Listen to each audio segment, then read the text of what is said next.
Hey folks, thanks for tuning into our latest episode of Vinyl and Vision.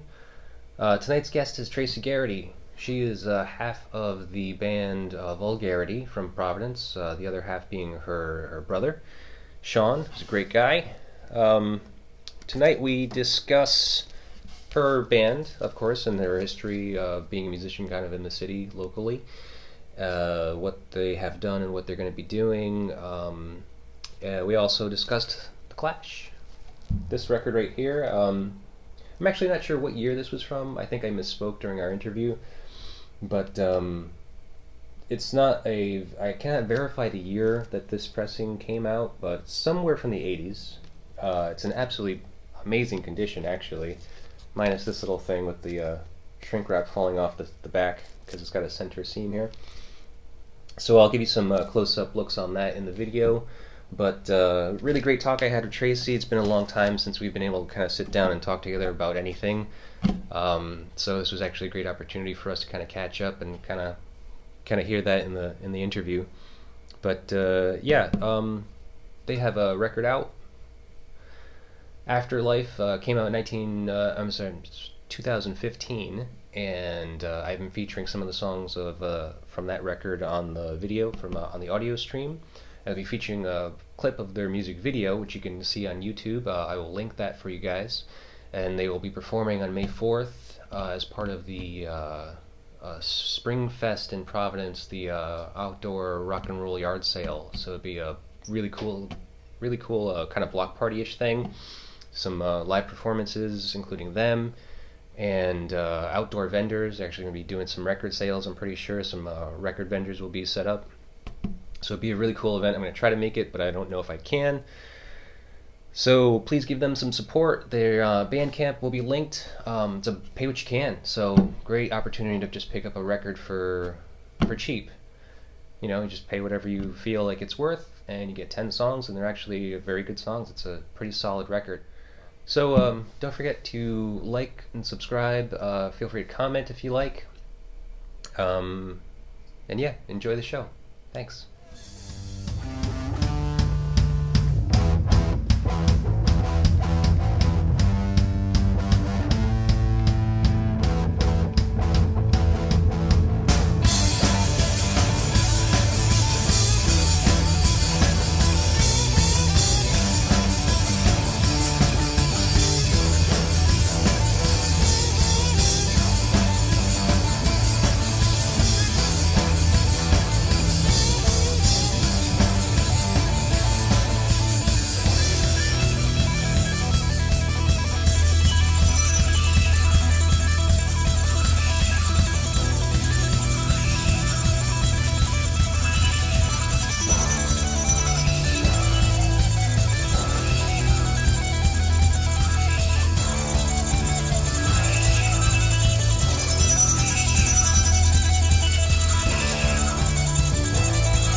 I saw them, you came to the School of Rock show, so that was a long time ago. Yeah. That was like 4 or 5 years ago.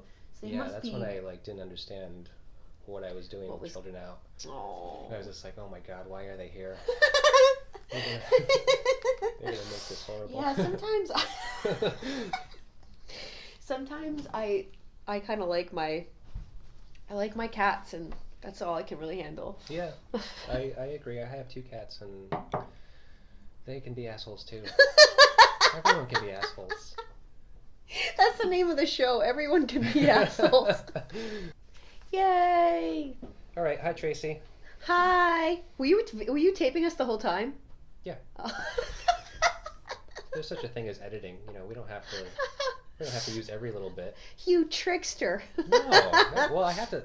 I'm a one-man show here. I have to get them going. So. Yeah, it's a little difficult to start, you know. I would love to have a help in here, like have somebody just be like, start this. I feel a lot more relaxed because that's why I have that mirror back there. Yeah. Because I'm actually monitoring the video as we're recording, because gotcha. I realize that if that thing shuts down on me, I have you no wouldn't way to even tell. have a clue, and then that would be bad. Trying to be efficient in here by myself. The one-man show for sure. Yeah. Yeah. Hey, So we all have to do what we have to do. you know a little thing about that, don't you? Oh, yeah. Yep. Being self-reliant. Yes. So that reminds. Well, let me just get into this. Okay. Okay. So I have you here because you're a cool person that I know, and you're in a cool band called Vulgarrity, which is a very funny play on words. I really like that.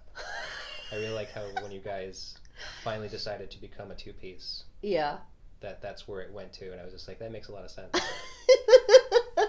It's funny that people that don't know that that's our last name, they just like look at us and laugh. Oh, you guys are really vulgar. No, actually, Yes, you well, are. we are behind closed doors. Yeah, behind the scenes we are, but with kids, and we do play a lot of like kid friendly shows. Yeah? Seemingly, yeah, we Okay. do. And festivals and things like that. So if we do have any swears in the songs, we take them out, and Yeah. you know, You're willing to bend here and there. yeah, Okay, that's cool. we'll try that. But I mean, it makes sense because from what I know of you, because I've known you for a long time now, it's been past 15 years. That we've known each other? Yeah, I guess easily, huh? Yeah. Oh yeah. You I and met I you back had. in like 2001, was it? Oh my God, yeah. That's I think. 2000. Yeah, 2001. I think it must have been because I think I was going into my senior year in high school, in college, and that's when we met. I don't remember how we met you. I responded to an ad. Oh, was it? You and Shawn were trying to start your new band. You were Yep. like a nurse at the time. We were playing at the call with like a drum machine behind Yeah. us. Well, I think you guys were performing with the drum machine, just the two of you, and like like the drum machine, right? Through like a CD, actually, even. Yeah. Yep. Then you had put up ads, and I responded to an ad because I didn't have anything going on. I had quit my band that I had been in since I was 15. Yeah. And I was just like, I want to try something new. And so I saw the ad. I was like, yeah, I'll give it a shot. They need a bass player. I can do that. Yeah. And so yeah, I remember auditioning. I went to Shawn's apartment on Hope Street on Oh the east my side. God, yeah. And yeah, I sat down with the two of you, and you were just on vocals at the time, and he was just shredding away on guitar, and just kind of taught me how to play your songs quickly, and I picked it up. And So that was you it. played with us with the drum machine for a while, right? Before we Yeah. found Angelo? Yep, I I can't never rem- played with Angelo You didn't. because you guys. So we did the recording. We went to record your Oh first yeah, record. in Southington. You yep, came for that. Infamous Anus. Yep. I was remembering that that you actually had us. We actually slept in the studio.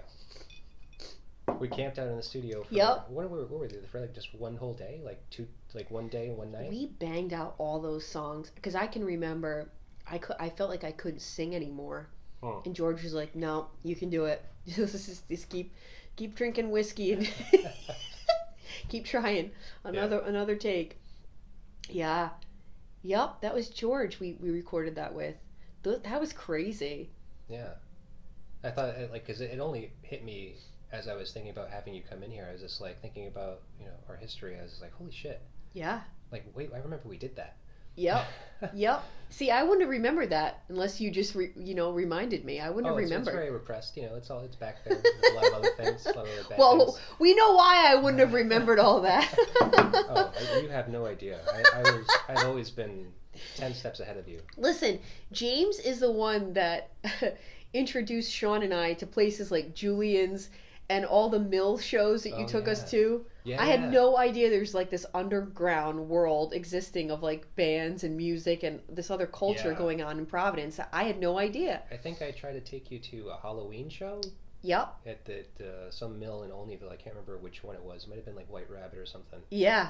And it was a big festival because like during Halloween they have like a dozen plus bands playing and like in multiple rooms. I really wanted you to see that band Vince Eruptum. Oh Because yeah. they had that song Who Farted, and I was just like, these guys are fucking amazing. You got to see them. Like you'll totally get it as soon as you see this. And that was a wild show. Yeah, it was. Yeah. That was awesome. Yeah, I had no idea about any of that. You were the one that introduced me to all of that. Well, you were coming from Connecticut. Yeah. Right, Coming so- from Connecticut, just playing in bars and clubs around Providence, having no idea that this other underground music scene existed. Yeah. And other places to play that were really cool, or places to go, like Julian's. I would have never known about Julian's. And now look at Broadway and the west side of Providence. Oh, yeah. That's like the place to live now. Whereas I feel like 15 years ago, it was still kind of like... Oh, it was the east side. Yeah. Yep. College town, so you get all the college kids and all the cool places to go. Thayer Street was actually kind of cool to go to. Kind of cool. Still had the record store. At least. Yeah, at least one. I know. So, yeah. Yep. But hey, at least you know about it now. Yeah. And so now you're making up your own thing. So so you did Rebecca Nurse, and that went on. I quit after that recording, basically, and I actually moved to New Orleans briefly. Yep. And then that's when you found Angelo, who was a great drummer. I never got to meet him until I came back from New Orleans. And he was an excellent drummer. Worst attitude in the world, but a really good drummer. And we put up with him for 7 years. It was hard because I feel like he was really introverted, so he had a hard time like staying after the shows. And that's like back in the day, that's what you did. You played your set, but you stuck around for the other bands. That was like the polite thing to do, especially if the band was like from out of town. You don't just pack up your gear and leave. Right. And he was just notorious for that. And I think it definitely rubbed off on... Shawn and I weren't like that, so we didn't want that to affect our reputation as like the band. And people would be like, where's Angelo? Where'd he go?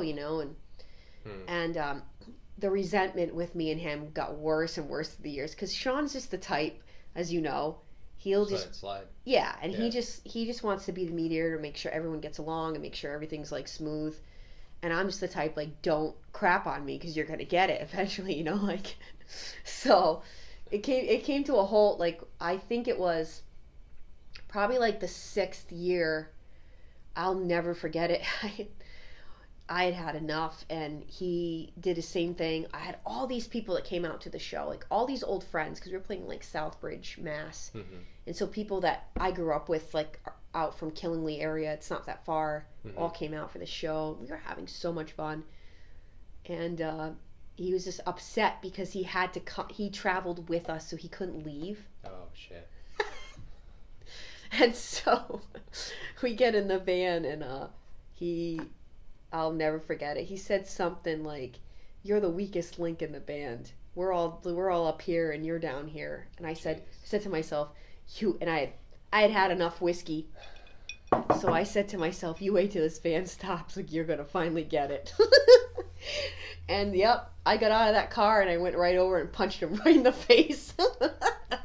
And I'll never forget his friends. Like, everyone knew Angelo was a dick. Like, even his own friends were just like, I remember I saw them out the next weekend. They're like, you gave him a black eye. They're like, good for you. He deserved to get beat by a girl, And we got through all that. We still played together. And then it was the first time Shawn and I set up a tour. And it was a friend of his from high school that was playing bass with us at the time. And all we did was we went to Chicago, and we turned around and came back through Pittsburgh, and we came home. And it was literally like a 4-day tour. And this is like what Shawn and I wanted to do. It was always Shawn and I carrying him and whoever. It was your project. Yeah, it totally was. Yeah. And on the way back, he was just like, I don't know how you guys do this. I gotta have my home cooked meals. He was like still living at home, in his late 20s. By his mom. Yep. Yeah. And I was just like, okay, we're done. We're done here. Right. So that was it. When we got back, I looked at Shawn and I said, I don't care what we have to do. I will figure this out. And then that's when I went up to the practice space one day and I heard what Shawn was doing. And he was literally playing the guitar and looping it and putting it down and playing the drums to it. Yeah. And as I was going up the stairs, I said, this is what we're going to do. And I had started to learn bass the last like few years. And I put that bass around me, and we would just kind of horse around. Like, he would come over to the bass, and then I'd play drums, and we wrote a whole album. And our first album we wrote in 4 weeks, just spending all of our time up at our practice space. Wow. And I'll never forget Angelo coming up to get his drums because we were like, you're all done here. Like we're gonna do something else. Yeah. And he went to go get his drums, and he was like, "You guys already got a new drummer?" And Shawn goes, "Angelo, that's Tracy playing up there." Yeah. It was like, yeah, we don't need you anymore. We don't need your services cold anymore. yet. Yeah. Yeah, that's the too story bad. of how it started. Yeah, that's cool though because I was curious. I mean, I kind of figured it had to be something like that because I know that you guys had the ability. I thought it was just I don't know. I think that from my experience having been in your band and what I knew that you guys were capable of, it was just like, yeah, this makes sense. Yeah. Because especially with the whole Angelo thing and like whoever your bass player was at the time. Whoever was there jumping kind of a in. revolving door, yeah. Yeah. Me being the first of the revolving door. And, it's all good. Yeah, no, so it made sense. It's just like, yeah, you guys should just keep this to yourselves because you guys were the force anyway. Yeah, and it's one of those things where it's really hard to be in a band with 4 or 5 people because it's literally a 4 or 5 people relationship. Everyone has to agree on everything. Everyone has to get along. And when you got people with strong personalities, I mean, I have one, and I just don't take crap from anyone. So I don't let things go. Like I'm going to say what's on my mind, know, and you're going to listen. And when we finally made that decision, it was like a breath of fresh. We're like, oh my God, we don't have to deal with anyone besides each other. And Shawn and I fight enough as it is, like, Yeah, siblings. But at the end of the day, we have to make it work because we're brother and sister. Like we have to get along. We're blood. Yeah, I know. Well, that could turn sour too. I know. No, I was in a band with my brothers, and my brother and I actually went at it like really bad, and we ended up breaking up our band. I quit the band. Yeah. And we didn't really speak for 4 or 5 years. Oh wow! I didn't realize that, James. Yeah, no, I mean it's not a big deal because we love each other now, and now it's just great. Sometimes that stuff needs to happen. I mean, Shawn and I got there a few times. We literally were right there, a few times actually. Yeah. The last one being like a few years ago.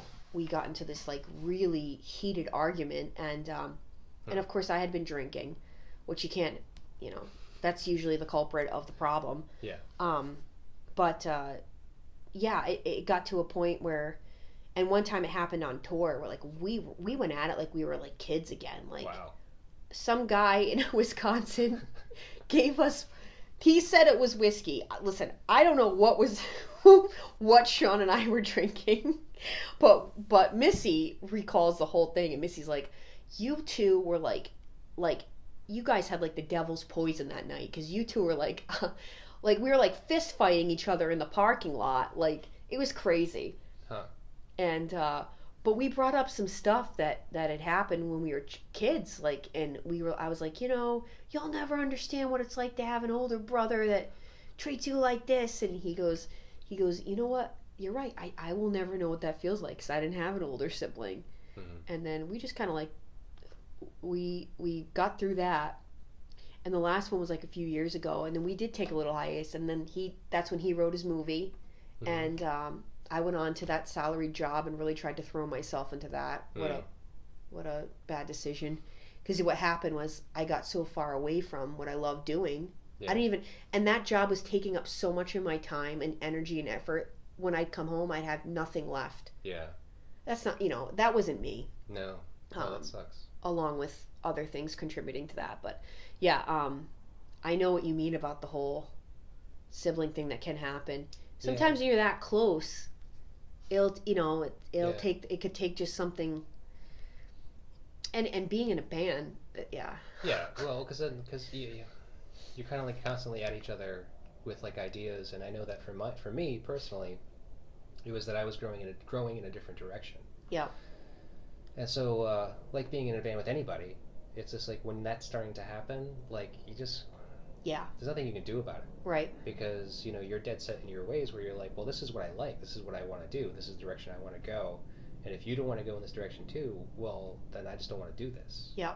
Because, I don't know, I guess we were both very headstrong people, and it just turned out to be like this massive thing and just huge fallout and yeah. Yeah. Shawn and I had gotten into a spew about spirituality stuff, and it got really kind of heated, like talking about why, I was asking him, why aren't you into your spirituality anymore? He's like, Tracy, that's a personal thing, and you don't know how, if I pray every day, you don't know what I do, and it just, again, had I not been drinking, the conversation probably would have never happened. So, but it was kind of strange, because I think it stemmed from me talking about, why are we always writing about dark stuff? We need to stop that. Like, well, Shawn's a big horror movie fan. Yeah, and we always were. Since we were kids. Yeah. But I had some sort of strange realizations about that in recent years. Like, I feel, first of all, my parents don't even realize, I saw Pet Sematary when I was in 2nd grade. Like, I saw, I came out, I'll never forget coming into the living room of my cousins for Christmas Eve, and all the boys were watching Nightmare on Elm Street. I honestly must have been 6 or 7 years old when I walked into the living room and that scene was going on with her all across the ceiling in her underwear. Yeah. And I can remember as a kid just being like sick to my stomach, like, I shouldn't be seeing this. This is terrible. And those images just like staying in my head. But seemingly we were obsessed with, like, I don't know if it had to do with being in Catholic school and learning about darkness, you know what I mean? Because we're going to school and we're praying every day. But I don't know. It's interesting. Yeah. There's got to be the light and the dark, so, and the way that people, I'm realizing now, I still am attracted and like to listen to dark music. Like, Typo Negative's one of my favorite bands, and when you listen to them, you're like, why would anybody want to listen to this? It's pretty, like, dark and heavy stuff. Yeah. But I feel like as a musician, that's a healthy way to channel that. You know what I mean? Like, you're going to have those thoughts and feelings and emotions. Why not put it towards a song or to music? So I don't agree that like opens up, spiritual holes for more. So why give Shawn shit about, his content being so dark? This was during a time that I was like, why don't we write about, like, nicer things and stop with the horror stuff. It's bringing, I go, do you ever think maybe that's why things didn't happen for us? Maybe it's bringing all this darkness into our life.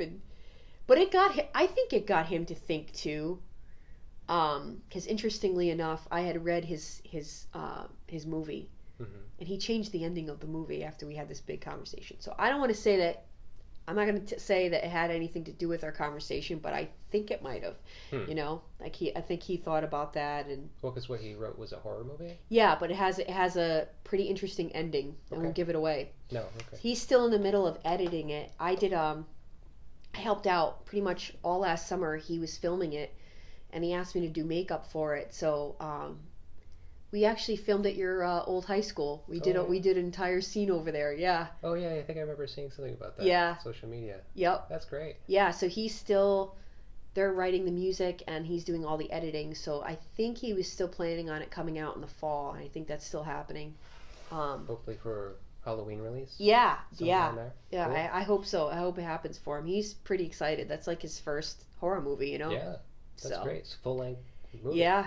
Yep. Cool. Yep.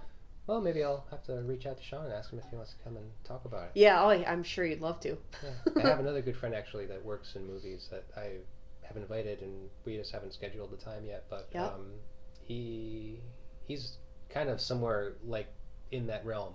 Yep. Huge horror fan, movie buff. Now working on movies all the time. That's he actually awesome. put out his own movie recently. It's awesome. Yeah. You don't realize the time it takes just to get one scene right. I mean, I know just doing Vulgarrity, the series, how long that would take, and the series was only like 15 minutes long. Yeah. And it would take literally sometimes like the entire weekend just to film. It. Yeah, just to get the right shots, and too much laughing going on. I couldn't hold character. That was the problem. Right. Well, we were playing ourselves, which is just odd odd to begin with. How do you play yourself? Right. Like an animated version of yourself. Yeah. Well, I mean, how animated really? I mean, you guys are already animated. Yeah. funny when we would go on tour and we would get over to like Colorado and people were like, your accent, you guys sound like cartoon characters. You don't realize that you have one until you're traveling around the country. And yeah, and then you hear all these other weird ass people talking. Yeah. You're like, you sound pretty fucking funny yourself. Yeah. Yeah, it's probably because they're thinking of the Family Guy, the cartoon characters with that. Oh, they make the Rhode Island association. Yeah. Yeah. It's like, yeah, I drank out of the bearded clam, so what? Yeah. There's plenty of bearded clams in Rhode Island. Oh, yeah? You ever take a survey? That's weird. Yeah. What was I going to say? Speaking of which, I can't help but to feel a little responsible for you guys going on tour. When we did go on tour?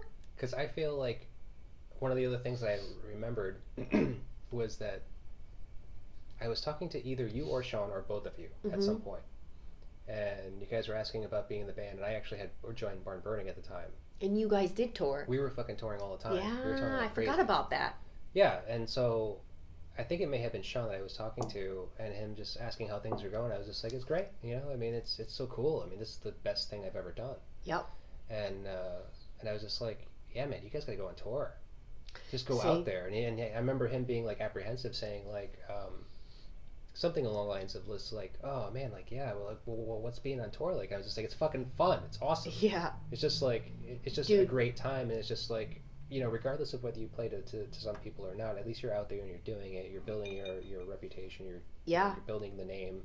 You're building the experience of just doing it, because it's something completely different than just gigging locally. Oh, it is. It really is. And dude, those were honestly the best days of my life.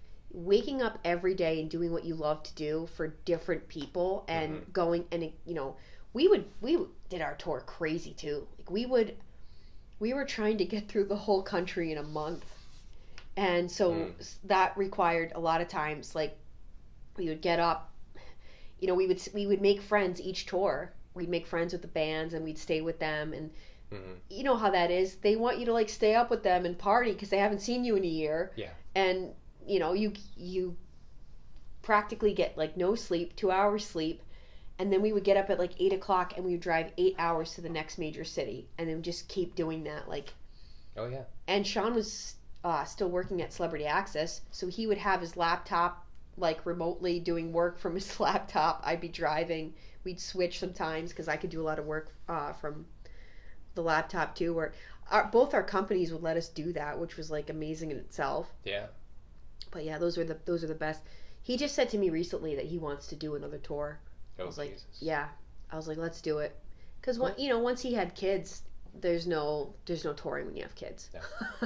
No. Unless of course you're just like, fuck these kids. Yeah. Yeah. Unless of course, yeah. Yeah. How long do you want to go out for? 3 years? Okay. Fuck these kids. Exactly. If you want to be a neglectful parent, go right ahead. Yeah, no, I mean, like, I'm saying that jokingly, but I know.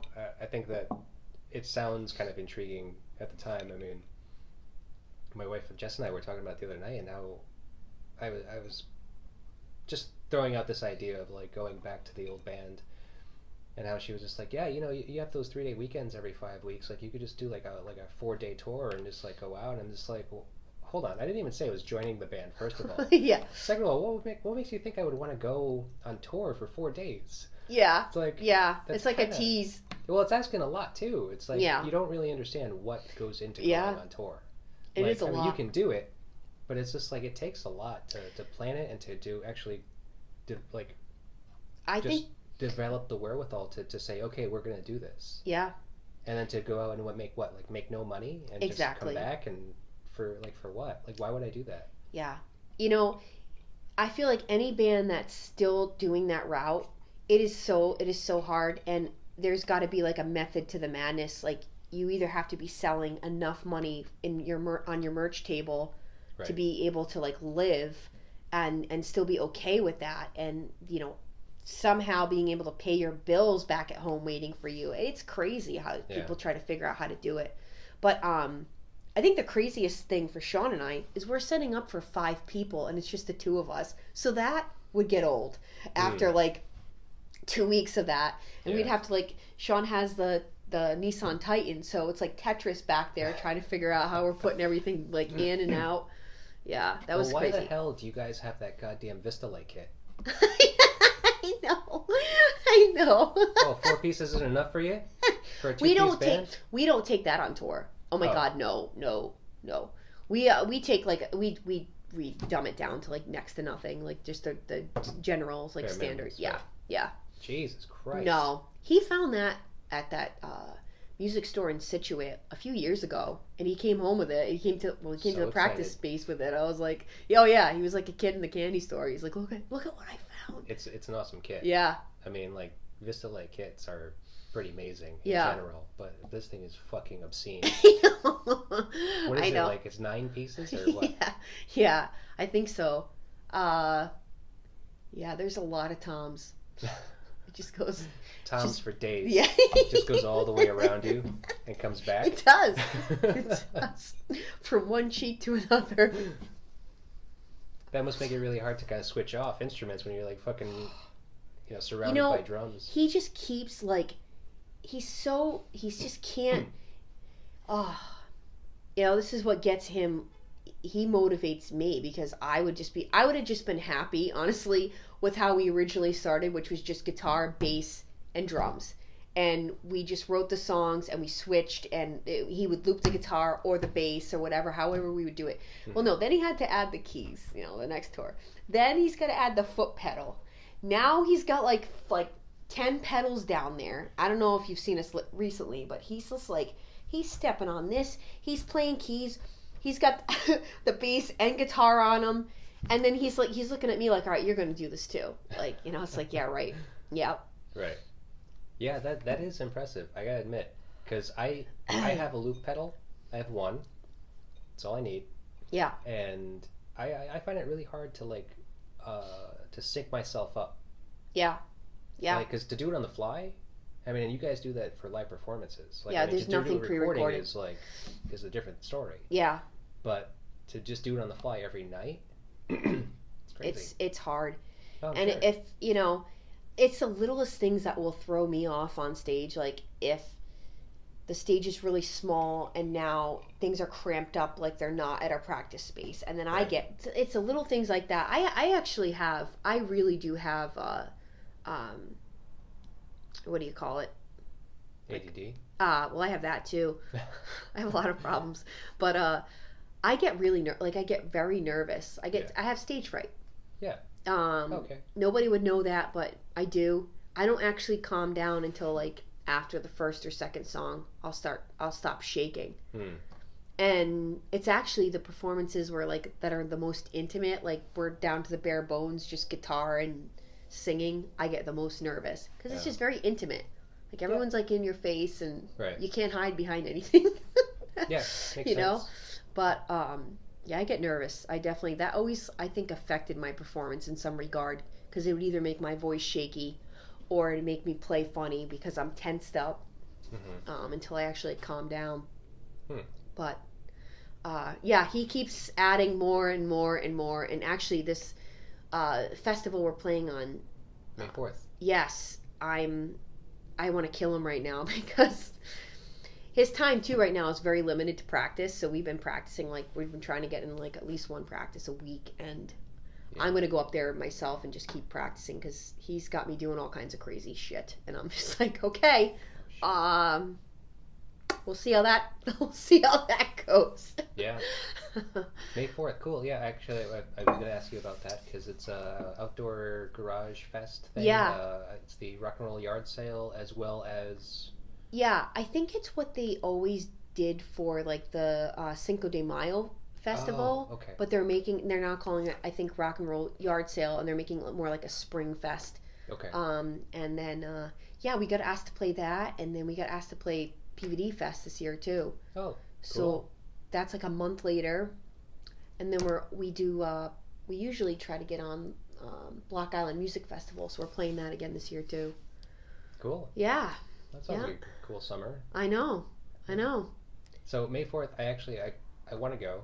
Yay! I plan on you can going. go make fun of me. Well, no, I want to go, but it's my son's birthday. Oh, well then, yeah. Yeah, there's a lot of shit going on that day. Yeah.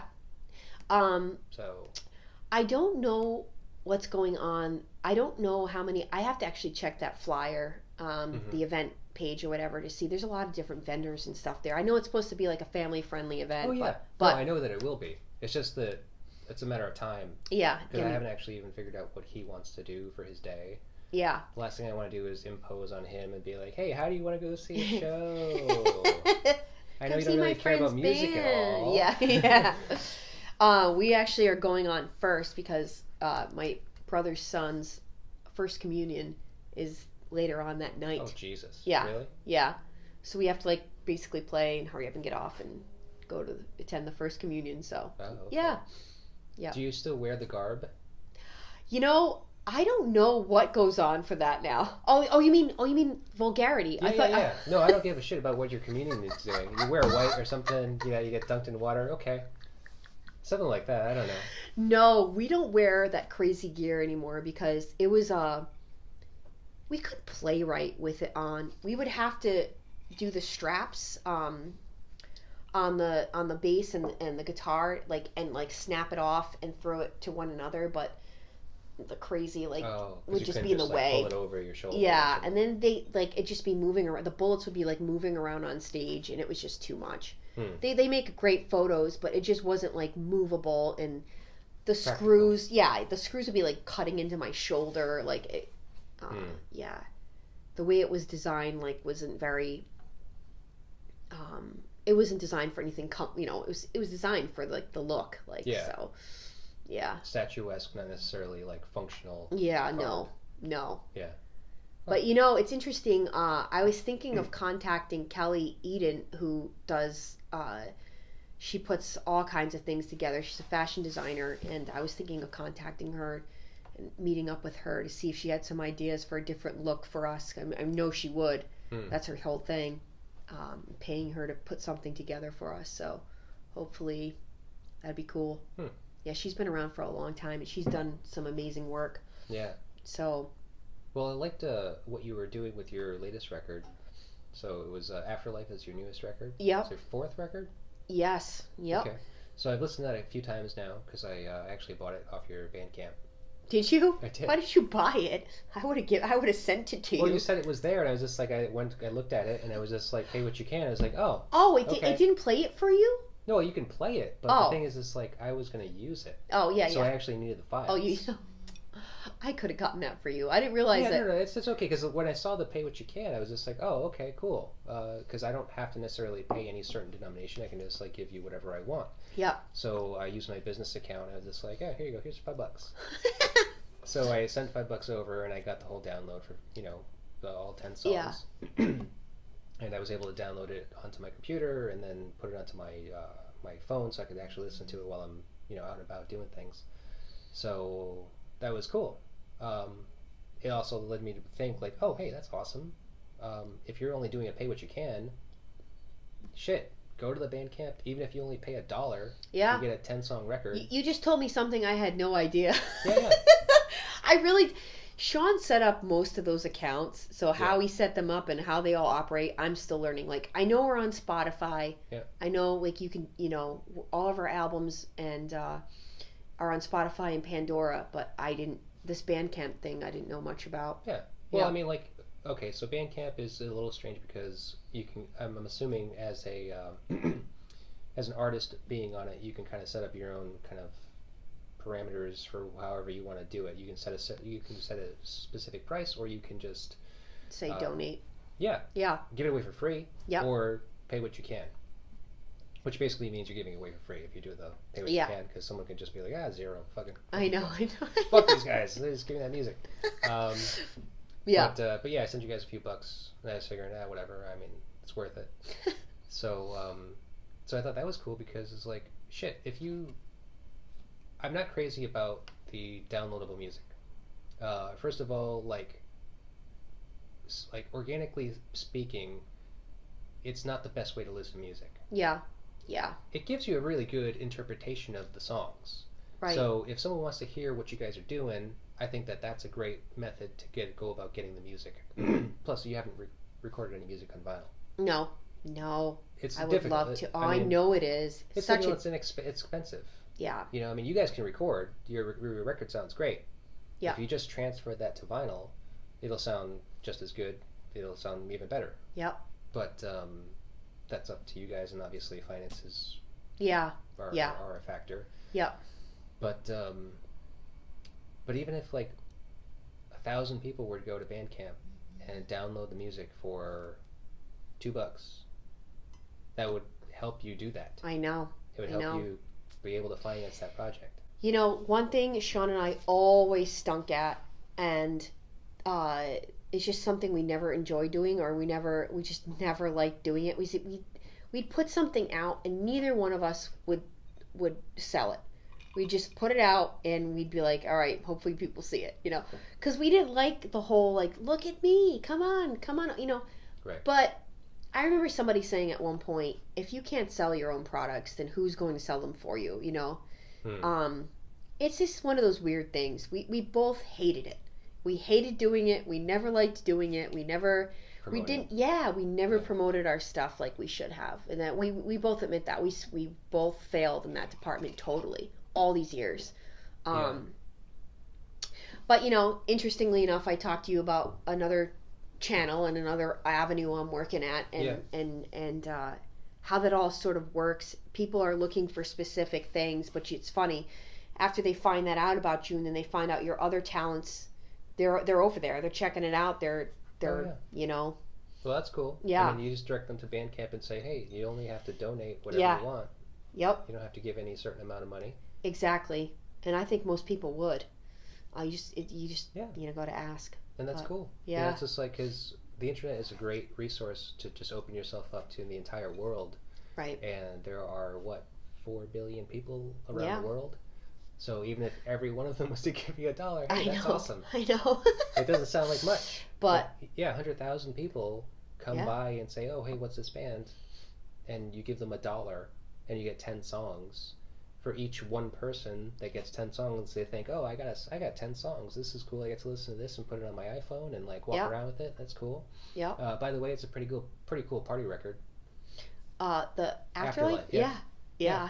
I was listening to it today in the car, and I was realizing every single song is a pretty decent party song. Yeah. Yeah. Like everyone has like a pretty sustainable groove throughout. Yep. And it's just it's very upbeat. It's very fast-paced feeling. Yeah, you know, it's weird because Shawn learned at such a young age music. You know, he learned how to play guitar when he was in 6th grade, and now that kid literally you throw him an instrument, if he's never played it before, he's playing it within an hour. It's crazy. I remember when my parents bought him a violin one Christmas. He must have been like 13 years old, and I was like, he's not gonna learn a violin. I was like, he's gotta go get lessons for that. What are you guys, crazy? Well, that son of a bitch, like, I swear, it was like an hour, and he was playing it. He was just playing that thing like he'd been playing it his whole life. Yeah. And I'm like, you know, and all the students he has, and he's been teaching, he just gets better and better, like, every week. So it's you know, I'm levels and levels behind him, and but somehow, I remember when we first started working together, I was like, how's this going to work? Like, you know how to play everything, and I'm doing everything by ear, and, like, I don't even know what I'm doing. He's like, but that's what's working, because you hear something that, like, he's like, I almost feel like if I did teach you all this stuff, you're going to get too heady about it, like I've been, and then it's, but I hear, you know, because I play the bass and drums mostly, I hear something, and then I just figure out where that is, and I play it, you know. That's how it started out. And so and the drums, to me, is like a dance move, and I was a dancer for 18 years, so that's how I pictured it. Like, it's all timing. Yep, your arm is doing one thing while your foot's doing it's a dance move, and that's how I looked at it. And but the coolest thing about music is, you know, is you can always get better, always get better. There's never like a point in time where you're like, all right, I mastered this instrument, we're all done here. Over. Yeah.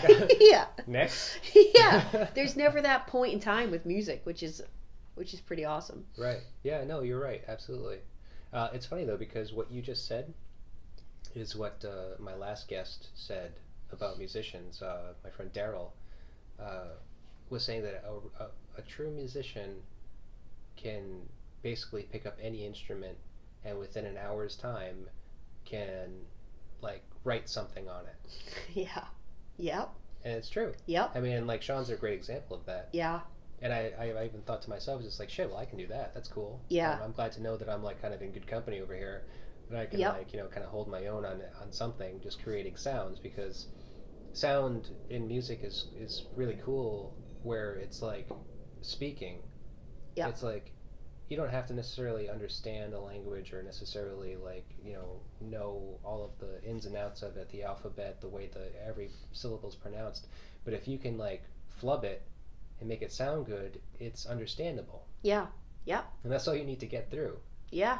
You're you just absolutely need to, like, right. get the syllables in the right places where they can understand now what you're saying. Mm-hmm.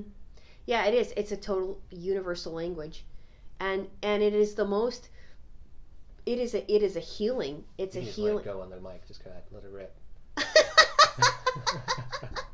What? If you were gonna burp. Oh, I looked like I was going to. I was going to. I'm trying to, like, suppress them all the time. Just let it rip. I was like, which way are we talking here? Whichever way you want. I don't care. I'm completely comfortable with it. We know my sense of humor. James would have to be around me. I was like the guy in the band, constantly ripping farts, and he just sitting there being like, "Oh my god." That's fine. I don't care. See, that's the thing. That's my empath right there. Where I'm just like, all right. Okay. Yeah. It's not even going to fight you over it. Some people are, can be very put off by that. Just emotionally, just like, God, that's like I feel why like would you do that? I was just back in the day. Wasn't I such a punk? I still am, but like I really was. Like, I didn't give a crap what anyone thought of me. Yeah. I'm getting back to her, man. I really am. You knew that side of me. I like punks. I mean, I myself consider myself to be a punk, and I shouldn't say this, but there was someone that said something to me once that really hurt my feelings, because they said to me that I am not rock and roll. Who said that? I'm not going to say, but that's what they said. And you know what? That's the fucking stupidest thing I've ever heard. Because first of all, okay, maybe I'm not rock and roll. Maybe I'm not rock and roll in the sense of the leather wearing, motorcycle riding, long haired piece of shit rock and roller. But I'm secure in myself enough to know that is stupid. And I consider myself to be more punk rock, because punk rock, to me at least, means a lot more than the music you listen to and the type of clothes you wear and the type of car you drive. Yep. That shit's irrelevant. Yep. You got that right. Punk rock is more of a mindset. It's more of a frame of mind where it's not even tearing down the norms. It's not tearing down everything. It's not saying fuck you to everything. It's more of just realizing what's wrong in the world and saying fuck you to that. Mm-hmm. And saying that is what needs to change. Yep. And everything else that is right in the world, you leave alone. That's right. Yep. So if someone gets in your face and they're in the wrong, they're out of control, they're out of their minds, they're whatever. Okay, say fuck you to that. Yeah. But if something is fine and normal and beautiful and happy in the world, you leave that alone. Yep. Yeah. And that's punk. It is. It so is. And if anyone's punk rock, it's James. Like it's so funny that we're discussing the only band that really matters. Yeah. Really. Yeah. No, I'm serious. I know. That's what they were described as, and I agree with them completely, because they have a lot of that thing about them where, first of all, they didn't give a fuck about what anyone thought of them. Yep. That's essential to being punk. And you can hear that in their music. That's what comes across. That's the attraction. Right.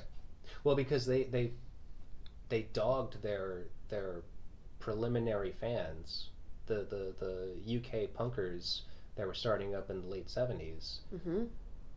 They started doing, reggae style music. And then it was just like, well, what the fuck are you doing? You're not punk rock anymore, because punk rock in their minds was just like, oh, well, you got to play the same 3 chords fast and hard and spit and snarl. And it's like, that's not what it's all about. Nope. Like, we are humans and we like music, and we're transcending past the absurdities that they were forced to live in as adolescents. We all start there somewhere as kids, and we're like, upset with everybody. We're upset with all of the people that influence and control our lives. And after they recorded their first record and was a pretty big success, they legitimately went on to a larger audience, a more worldly audience, therefore opening themselves up to a more of a worldly influence. Right. Rightly so. Exactly. So it's just like, it was kind of unavoidable for them to want to be a successful band. They kind of had no choice but to progress and conform to a worldly audience. Right. But they always stay true to themselves, which is perfect. Yeah, the thing about the Clash is that you will always know, no matter what album, no matter what song, you know it's them, which I love about them. Yeah. And it's the attitude. It's that attitude. And how they were able to talk about what they couldn't stand with politicians and the government and America. They were beyond their years of how they were thinking. When you really think about it, they were beyond their years and their train of thought. They saw what was going wrong before most. Right. My first album was released in '76. This pressing that I have is actually from '82. Awesome. Here. Oh. Be careful, the shrink wrap is falling off the back, actually. Look at them. Yeah. Such handsome blokes. So, do you know why the photo was taken with the 3 of them on the cover? I was actually just wondering that myself. Like, as you just asked me the question. No, I don't. Well, they were in between drummers when this record was coming I didn't know that. Yeah. I did not know that. That's primarily the reason, but that is a very iconic photo for sure. So they had 2 drummers on this album. Yeah, well, that's only because they switched out drummers kind of mid-session. Who was the original drummer? Was it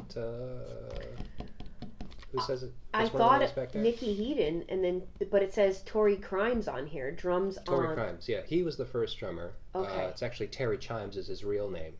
Okay. They listed him on the liner notes as Tory Crimes. Tory Crimes. Yeah. And Topper Heaton is the second drummer. He was the one that actually went on to be with them throughout the rest of their career. Right.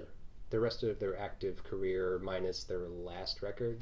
Right. Which no one even knows about anymore. It's just like, it's been written off as like one of the worst albums of all time.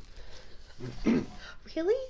Yeah. The last record, the very, very last record, it's actually also because Joe Strummer had finally had enough and basically exiled Mick Jones. So it was basically only Joe Strummer and Paul Simonon on the last record cut the crap. So how many, you see, you would know this more than me, how many actual albums they did altogether? 5 full-length records, I think. Okay. So I thought it was 4. So see, I thought it was... After this, well, yeah, because, so you had never even heard of Cut the Crap. Nope. Yeah. So this one, and then this is their debut record, which was originally released in '77. They went on to do Give 'Em Enough Rope. And what year was that? That Give 'Em Enough Rope was released? Yeah. I think that was probably '78, I think, if I don't have any good record of it. Yeah. Because it's like, they put out these 5 fucking records within a 7-year span. Yeah. So they were all pretty quickly released one after the other. Okay. Yeah. So The Clash, Give 'Em Enough Rope, then it was London Calling, I think, was the 3rd. Yeah. Which is the one that everyone knows. Then they released Sandinista. Sandinista was a 3-record set. That's 36 songs. Yep. Also varied, like, degrees of levels of, like, appreciation, like, was that really a good record or not? Yeah. Definitely has a lot of good songs on it, but it is also kind of weird. Yeah. I remember it was probably in college listening to that at a friend of mine's, and I just remember being like, so many of these songs just sound like they're thrown together. Like, it just kind of sounded like... Yeah. But again, they had their own sound. Like, undeniably, they had their own sound, and they had their own thing that no one else can really compare to, in my opinion. Yeah. No one. Yeah. Well, so Joe Strummer and Mick Jones are actually heralded as probably one of the best songwriting duos next to, like, Lennon and McCartney. Yeah. Yep. Which, it's weird. I mean, for punk rock songs, that's kind of a big step to take, I think, personally. But you know what's interesting? Strummer really does sing. Like, punk rock, when you think of punk rock, it doesn't have melodies. Like, he actually came up with vocal melodies around all the songs. Like, it wasn't just like da da da da da da da da da da da da da. You know, he had a vocal melody to a lot of the songs, which and still had that punk rock attitude. Maybe melody, but not necessarily reach. Yeah. And his vocals were very distinct. They're definitely identifiable immediately, just because of his tone, like just the sound of his voice. Yeah. I don't think he had a lot of variation there. I don't think, like, he was a talented singer. No, but I still find it interesting that he did write vocal melodies. He did, like he didn't just keep to the punk rock, like, I don't really, kind of the screaming kind of thing, like just kind of like barking at an audience the whole night, which he was good at it. Yep. He was good at that. Yeah. But yeah, I guess, yeah. You know what I mean? What you're saying. Yeah. Because I mean, the songs that they ended up writing after this record, I mean, this record is one of my favorites for sure. Mm-hmm.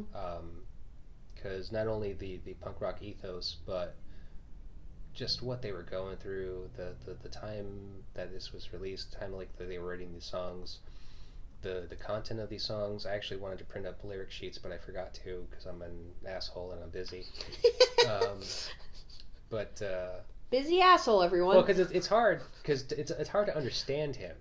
Yeah. I'm not one for lyrics in general, but it makes it worse when you can't understand lyrics. Yeah. Like, what the hell are you talking? What did you just literally say? have to sit there and just like, wait, what the fuck was that again? What? And it's just because that that British fucking snarl of his is just really hard to understand. Same. Yeah. And this record especially, they made a point. They had no recording experience whatsoever. Yeah. So recording in general is still pretty new at this point. I mean, I remember seeing that documentary about them talking about that. They didn't know. They felt like they didn't know what they were doing. No, they didn't know. Who does in their first album recording? Yeah, your first. I didn't. For sure. No, of course not. But at the time, I think that there was limited technology.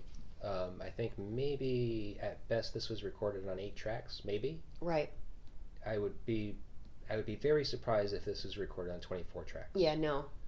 I don't hear that going going the time on. Frame, I mean, 76. No, in London, I would say it was an 8 track. Zero budget. I mean. Yeah. Well, let's put the record on because that's the most important part. We just talked for like an hour straight, didn't we? Yep. You're almost exactly. Jesus, you're doing a lot better than I am. So you know that this album, they had a hard time getting it released in the U.S. Oh yeah, yep, and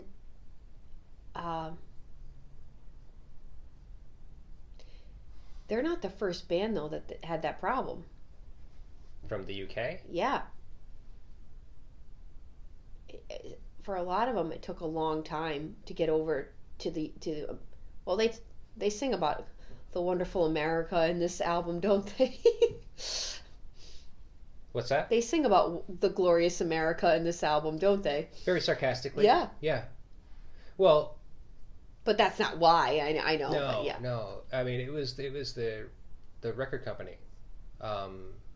record company and distributors, like there's all this like fucking shit that gets involved in the way that records are made and the way that records are sold. I don't think they saw any money from any record sales until well into London Calling being released, because they tried to make their shows affordable for their fans to come and see them. Yeah. Yep. It's just like they made a point to make sure that kids could get in. Like they actually made a deal with their main security guy. I remember reading about that. Yeah? Yeah. Okay, because Yep. they were like, make sure that if those kids are at the back door, you make sure you get that back door open and you let them in. Yep. Because those are the kids that don't have the money to pay for the tickets. And they want to come see us, and they should come see us. Yeah, I remember reading about that Yeah. a long time ago. But you just reminded me. Yeah. Well, I personally do all my research through podcasts for the most part. Yeah. Because I don't have a lot of time to read. I know. Me too these days. Yeah. But I have a lot of time to walk around and put headphones on, so it's a pretty cool resource for me to be able to get a little informed about things that I care about. Right. Yeah. That's why I like it. Yeah, I know. They see, and that just goes to show you too their character. That they cared about that. Yeah. They were the band that they weren't. We were just talking about this before we. Oh. Sorry, no. It's feedback. Oh, okay. That. I lost my train of thought now. They were the first band that. They were the first band. They talk about this. They put politics and how they felt about it, but they were doing it in such a way that still trying to say this is what's good. This is what's good in the world, but this is what stinks. Right. Like we were talking about earlier, Yeah. But they did it in such a way that made people pay attention. Yeah. Yeah. Well, so the whole beginning of the punk movement, because they were right there for the beginning of it, at least from the UK.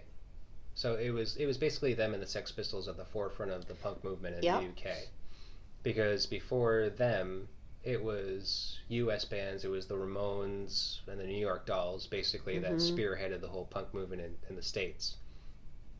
And those were the bands that directly influenced them to start these bands. Yeah. And I gotta admit, it's not too punk rock the way they started. You're talking about the Clash? The Clash and the Sex Pistols. Yeah. You know how they started? No, I don't know this. They were created. They were manufactured by a manager. Maybe I did know that. And yeah, okay. Malcolm McLaren was the manager for the Sex Pistols. He basically put them together. Oh, He was the one that basically yeah.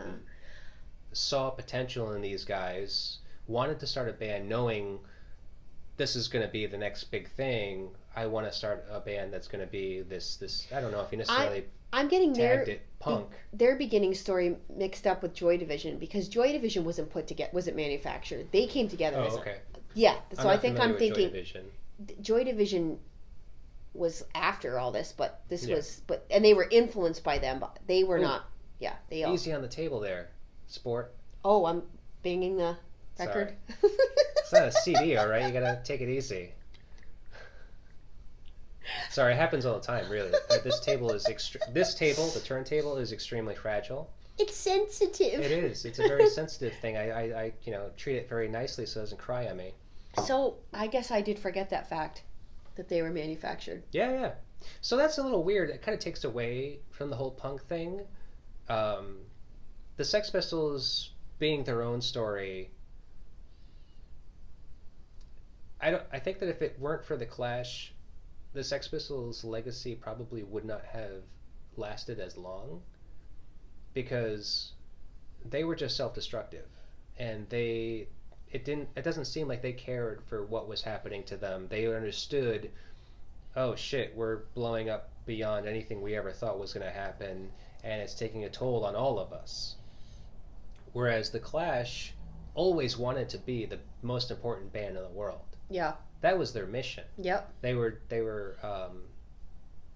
motivated to want to succeed, even though they didn't necessarily know what that was. Right.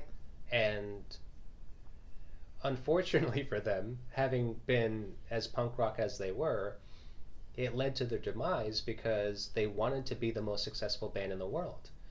If you want to be the most successful band in the world, you have to suck a few dicks, and you have to get in line with all these other people, and you have to be able to accept a lot of money. Yep. Yep. That's the bottom line. It's like, if you want to be in rock and roll and you want to be famous, you have to be willing to accept the fact that you are famous and that you are a celebrity and that you will be paid large sums of money to perform. Right. And so it's just like they were destined to fail from the very beginning. Yeah. Yeah. Because you can't do it. You just can't. I love bands that don't make any money, that are like, you know, have a lot of integrity, that want to just do what they love to do, regardless of whether or not they make money. Right. Right. But if they said, I want to be the most famous band in the world, I'd be like, well, you're fucking joking yourself. Yeah. Yeah. Because you're not going to get there the with... most famous band in the world, you better be willing to take a fucking paycheck. Yep. Because unfortunately, that's the way it works, right. Especially today. Oh, yeah. Back then, the record industry was a little bit more lenient towards that because they didn't even know what they were doing. They were like, this band might make us some money. Right. Sure, let's put some money in there and throw let's see it what out happens. to see what sticks. Yeah. Yep. Man, though, can you imagine being in that time frame and trying to get out there and make it? No. Totally different. I mean, look at where we are now. Oh, yeah, night and day. Yeah. I mean, making it, it's like... I don't think there's such a thing anymore. Well, no, because, like, knowing what they said, knowing that they spoke openly about being, like, wanting to have been the most successful band in the world, that's very ambitious. Mm-hmm. That's super ambitious. And, like, even as a young kid, saying, sorry, I was supposed to let it go. Supposed to let that one rip. Sorry. Even considering that, it's just like, you don't know what that means as a young person. Yeah. Well, what it know, actually entails. Like, you have at least seen Elvis Presley. You have at least seen the Rolling Stones by this point in time. You have at least seen the Beatles. So you're like, well, I gotta be like that. That's where I think their thinking was a little screwed. Yeah. I love them to death. I love Joe Strummer. I kind of love Mick Jones. He kind of seems like a little prick. A little prickish. Yeah. I mean, Joe Strummer I connect with more personally. Like, you know, you want to compare them to the whole Lennon McCartney thing? Yeah. Joe Strummer was my Lennon to mix Paul McCartney. Yeah. And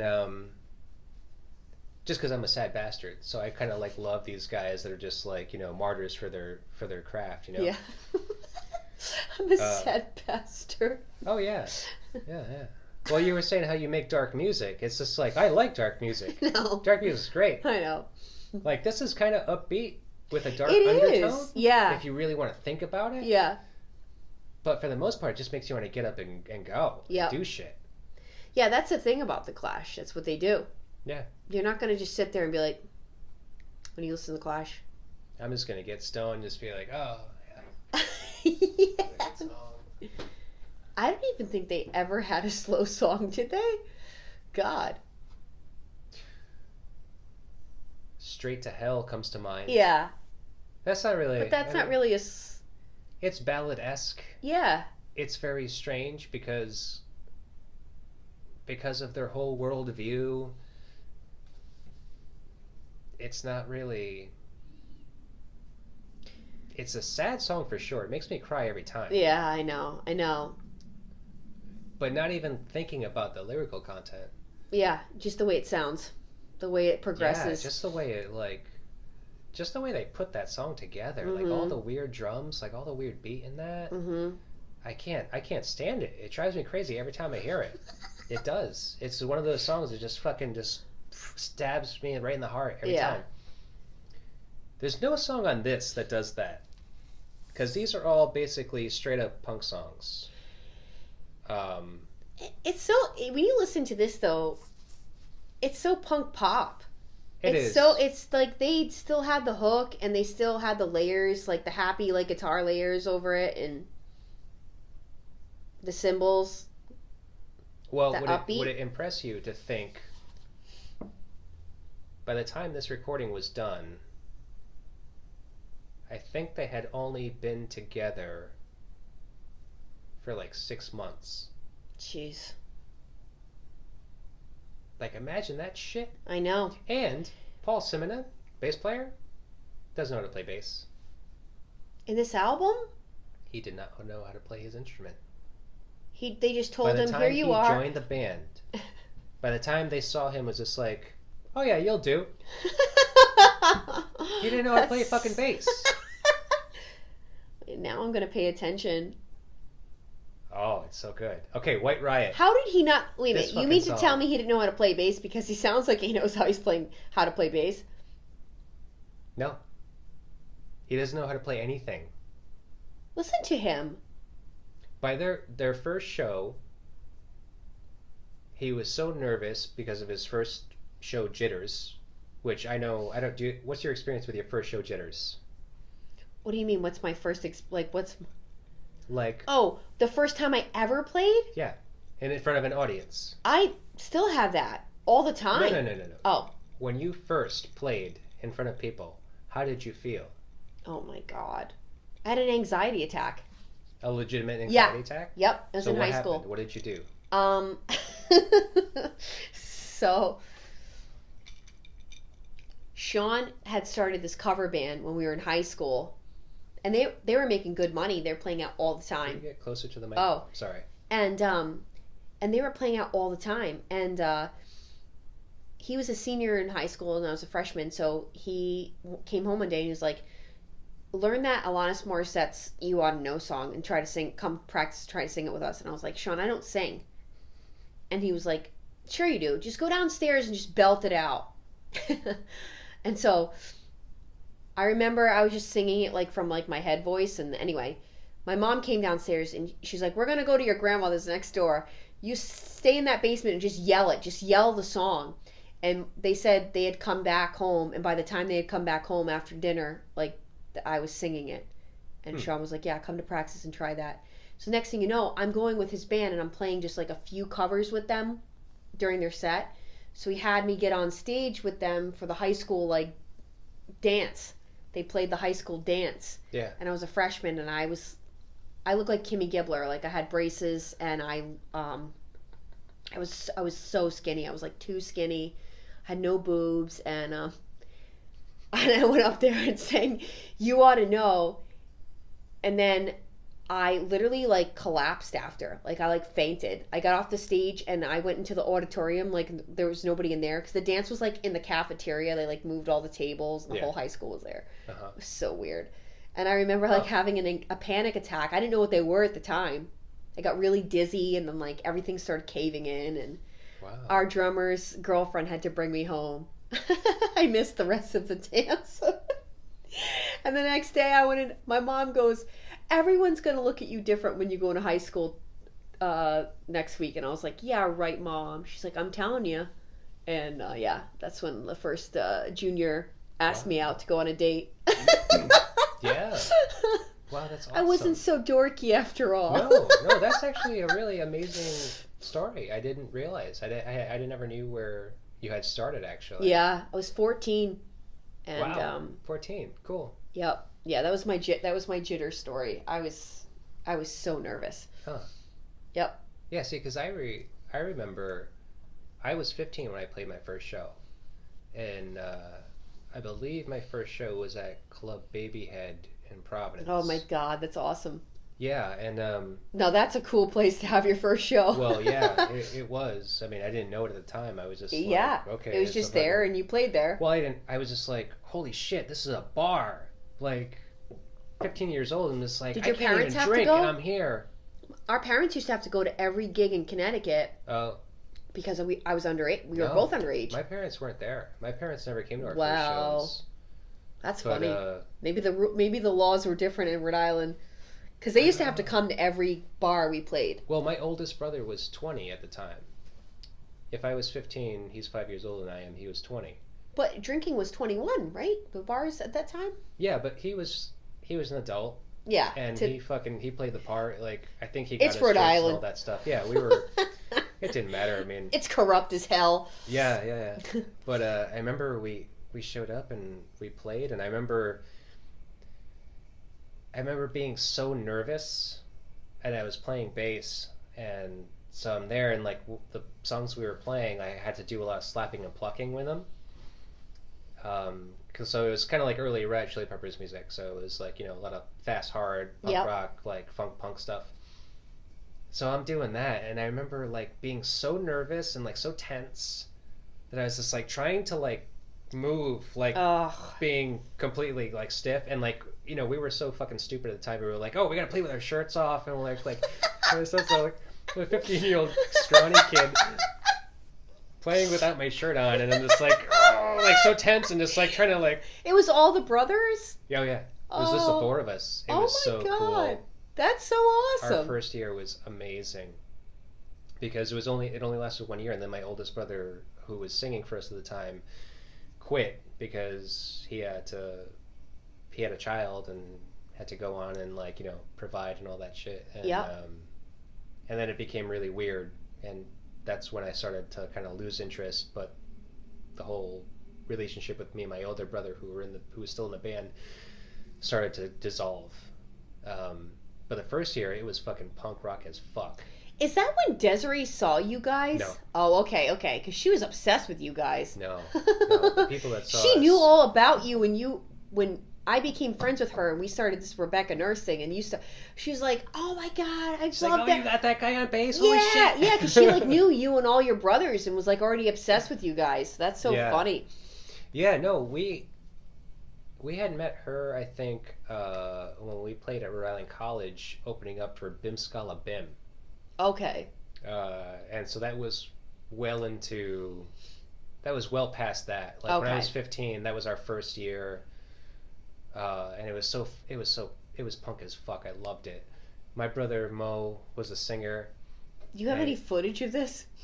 I don't think so. I know. I wish I did. I wish we all had phones back then, but I know there's probably like old VHS tapes if we have anything. Yeah. I know that there's VHS tapes of us playing, but I don't know about that band at that time. Like, I think there's stuff of us after that first year. I don't think there's any video of us in that first year, because it was just the four brothers. Yeah. That first year, and it was so fucking cool. What year was this now? It's like 95. Yeah. 95 to 96. Yeah. Yeah, 95. I was still in 8th grade, so it was 96 that I started with Shawn. Yep. Crazy. We were making more money then as a cover band than we ever did any time in our career, like ever. I remember coming home after playing one show with them and making like $200. I mean, this is when I finally like actually joined the band and was like a singer. Years old. Yeah, I was 16 years old. But we would play like college parties, college bars on a Thursday night, and I have to go into school on Friday and like try to like function and do work. It was hard. Yeah. Because I'm not the type, like my brother, and you know, again, Shawn, we were only in high school together for 1 year because he was a senior, I was a freshman. So when he went off to college, I was still obviously playing with him for the next 3 years. And then when I got to college, I went to Rhode Island College. He was in New Haven, but we established the band in Providence. He would come every weekend. He was now a senior. I was a freshman in college. And because we were done with the cover band thing. We did that for like 4 years. We're like, this sucks. We can write our own stuff. And that's when we started Rebecca Nurse. Oh. Yep, that's how it all started. Weird. He would come and stay for like the weekend, or like sometimes during the week he'd come stay with me for like a few, and we'd go hang out at Club Hell and come back and try to write Club songs. Hell for like 80s night? 80s night, yep. I totally want to bring that back. We must have crossed paths. You know it's we so funny did. too, because Javi, one of my older brothers that remained in the band that I ended up having the falling out with. Yeah. He, his girlfriend, through the majority of that time after he got out of high school, so it was like after that second year, I think, of us being in the band together, met her and was going up, like dating her, and she went to college in Connecticut. So it was like the exact opposite. Oh, he my was God. traveling from fucking Rhode Island to Connecticut every weekend to visit her, and then like doing the band in the meantime. It's crazy. And then I met my first the guy I lost my virginity to. God, I can't believe I'm saying that. Oh, that's a good story. Yeah, that's a good one. Let's hear it. Yeah, I tried to hold it out. You know, the Catholic upbringing. Yeah. I lasted till I was 20. Oh, that's much better than I thought. Oh yeah, 20 years old. My high school sweetheart, didn't happen with him. I was like, nope, I'm waiting. And then when he got to college, he was like, screw this. I need to screw. Yeah. I'm not waiting for you. So then it was Shawn's. Shawn was in a fraternity. Can you imagine that? He lived in a frat house. Yeah. Yeah. Wow. Really weird. But I don't know how this all happened. I think it was this where he ended up like rooming, like the suite he ended up in, and they were all in a fraternity. So he was the only musician. They were all like firefighters. This one was this one was that. And it was one of his roommates that I ended up continuing to date. And, you know, Shawn was out of college at this point, and Bob was like a year behind him. So the same thing, I would do that commute to New Haven, come to Providence. But Shawn came right after college. Right after, because he met Missy, he met his wife is the summer, I think, after they both graduated college, the both of them. Mm-hmm. And she lived out in New Bedford, but her friend went to a college near Shawn, and Shawn was friends with her all those 4 years, and she kept saying, I have someone that you need to meet. And you know Missy, like, because she knew like as soon as Shawn and Missy meet, that's the end. Yeah. And they met, and then because she was in New Bedford, that was Providence was pretty close by, and I think that's because we decided we were going to establish ourselves in Providence. That's what was the deciding factor to him like moving out there, because he had that job working from home. So that's when he got that apartment on Hope Street. There must have been some kind of like determining factor for Shawn to want to move to Providence, aside from being with Missy and like kind of meeting in the middle somewhere. Yeah, no, I think we thought that was going to be like the city we said we got to establish ourselves from somewhere. We can't make it from Danielson, Connecticut, you know. And I at the time was still living in Providence. I was in dorming there. I was dorming at Rhode Island College. Oh, okay. Yeah, I was living at Rhode Island College for 2 years. My third year, I was an RA to try and save money. And then my last year, I had that apartment on Admiral Street that you used to ride your bike to. Yeah. My BMX? Was it the chrome one? Okay. You'd ride your bike from halfway across the city. Because you were all the way over by Elmwood, weren't you? Not... you were in the west side. Oh, I was on Wood Street in Providence. Yeah. Like, weren't you on like the Cranston border?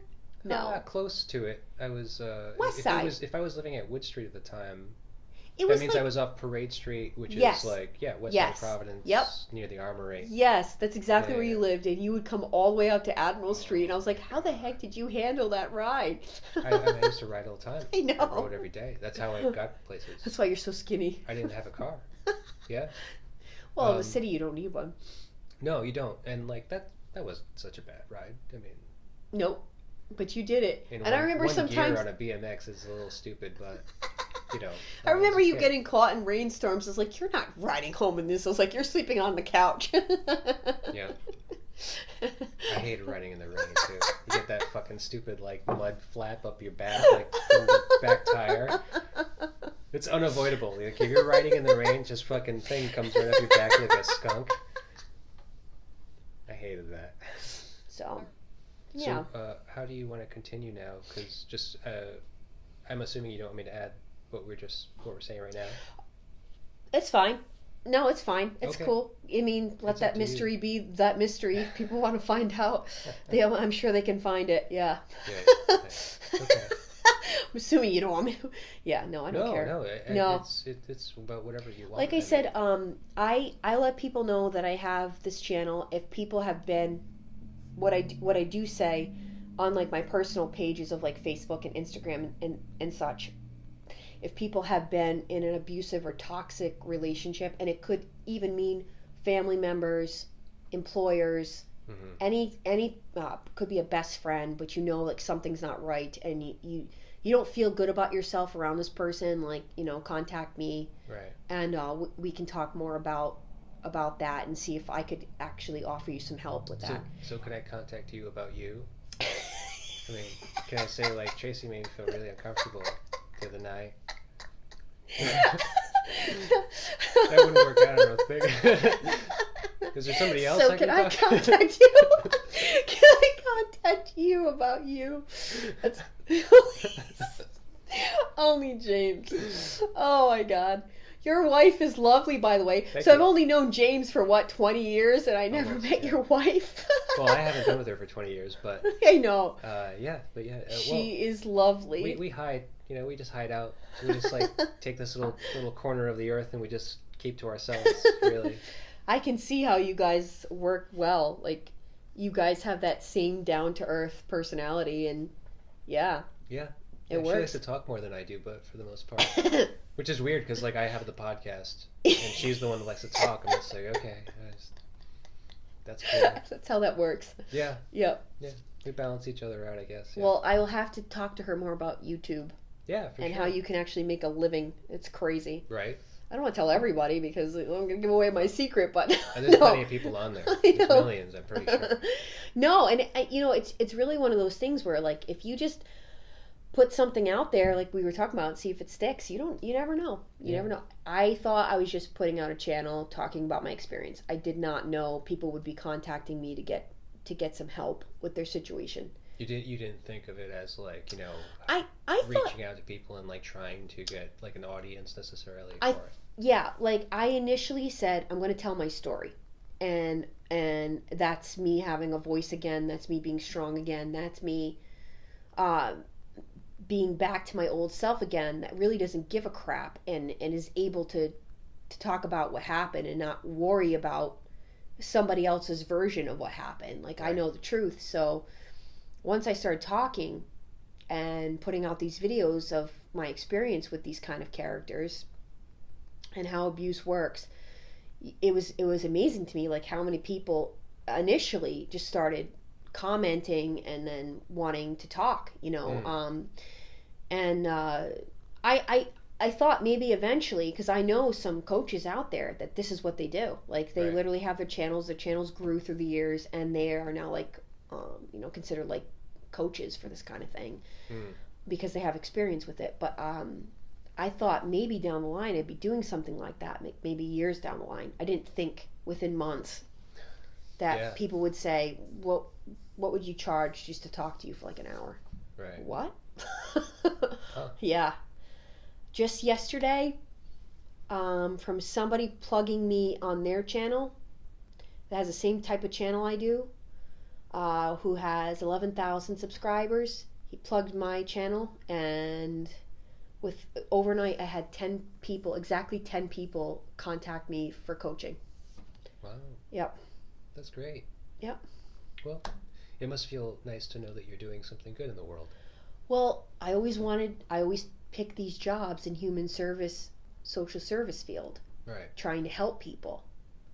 But what stinks about a lot of these agencies is they're either run by narcissistic kind of people, a lot of times, not all times, but and also, a lot of times they're saying you're gonna have a salary position, you're gonna manage, but you live there. You're in there on weekends, you're spending like 60, 70 hours a week.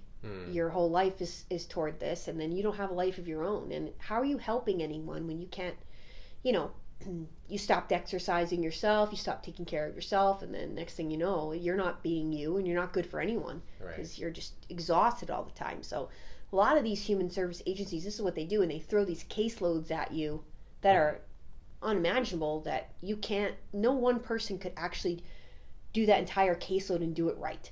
someone's going to fall through the cracks. You know what I mean? Right. And that's how a lot of these agencies are run. I don't agree with it at all.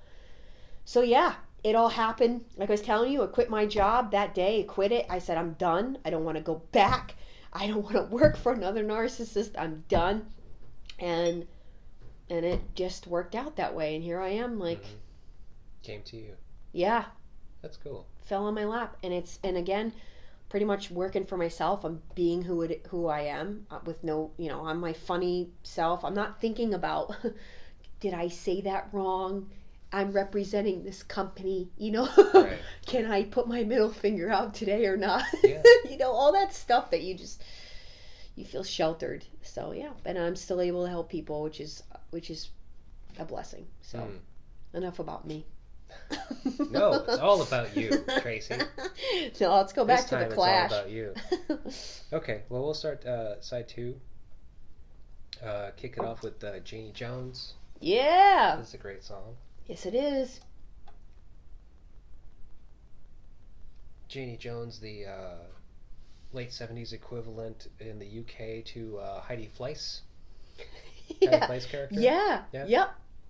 That's what I heard Mick Jones say, at least about it, who rode it on a bus ride down to the practice space. Really? That's the story? That's what he said. Huh. Yeah. He basically pieced it all together in his mind on a bus ride, headed down to rehearsals. Fucking awesome. I know. These guys.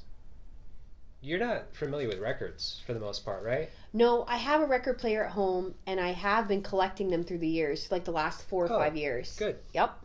Well, considering if I told you, hey, this record's from 1982, what do you Where think? did you get this? A gentleman never tells. But, Because this looked like it has never been opened until you opened it. Yeah. No, it's great. It's great condition. I mean, you just look out. I mean, I scour everywhere all the time. You and your wife need to come out one day to Putnam, Connecticut. There's all these antique stores, and that's where I found the really obscure stuff, especially the last 2 years. Mm-hmm. Me and the ex used to go, like when I first got a little record player, which was probably like 4 or 5 years ago at this point, and they didn't have much of a collection, but for seemingly the last 2 years, people are selling their records, and I found some gems. Oh, yeah? Like old stuff. Tears for Fears, some old Tina Turner. God, I'm getting a good collection now. Cool. And there is something about listening to listening to records on a... I didn't know what your experience was with listening to vinyl records right now, because first of all, it's a hot commodity, which, fine, think of it what you will. Yeah. But as a music performer, as a fan, what is your take on it? You can hear everything. You can hear everything in such a way that you cannot hear it digitally. Yeah. It's a totally different experience. If you have the right stereo to the record, please, there's no comparing. Think about when we would go to Club Hell for 80s night, and those were all records that what's-his-name was playing. Oh, really? Yeah. That was all records he was playing. Huh. I'm pretty certain. Well, I mean, DJs back then, little prior to the 90s, most indefinitely prior to the 90s, they were spinning records. Yeah. But in the 90s was right at the cusp, if you told me he was spinning records, I I don't doubt think it he at all. was. We were those were drunken times, but I can remember walking over to his little station over there, and it being all records. Yeah. Yeah, crates. Yep. Yeah, sucked for them. I know. Jan Reynolds crates, fucking DJs back then. I know. Poor bastards. But what a difference. Yeah, no, I completely agree with you. I've been doing this for over a year now, and I've listened to a lot of records. Yeah. And I've listened to some shitty records that, I'm not saying shitty, based on style. I'm saying, shitty because of quality. Just, condition, things that have been put through the fucking ringer, things that have been stepped on and fucking... Yeah. Dragged out, whatever. And yeah. they don't play well anymore. No. But when they play well like this, a nice clean record, totally different. Totally different experience.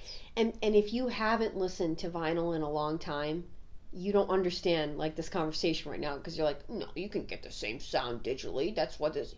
It's right. taking the song and it's digitally putting the same. No. Right. I got these speakers and I can crank it. It's so loud. It's just like, yeah, it's loud, but it doesn't mean you're hearing all of the stuff that's going on. That's what I'm saying. Like, I feel like it covers it. It hides it. It hides a lot of like the most intricate parts of the song and the production. Right. Well, it's Agreed. like it's actually a legitimate science. It's a legitimate science based on like wavelengths and frequencies that the human ear cannot hear. Yep. All at once. Yeah. That's all it is, really, realistically. I mean, yeah. So it's very strange in that respect, and like. Yeah, people think we're just being like geeky, like we just want the old records, and that's like what it is. We just want like the original. No, it's a totally different experience. That actually brings up a good point, because it's something that I think about all the time, because with the way that I am currently doing my business, my record selling business, I'm focusing on like primarily older pressings. Now, repressings are a whole different side of the coin.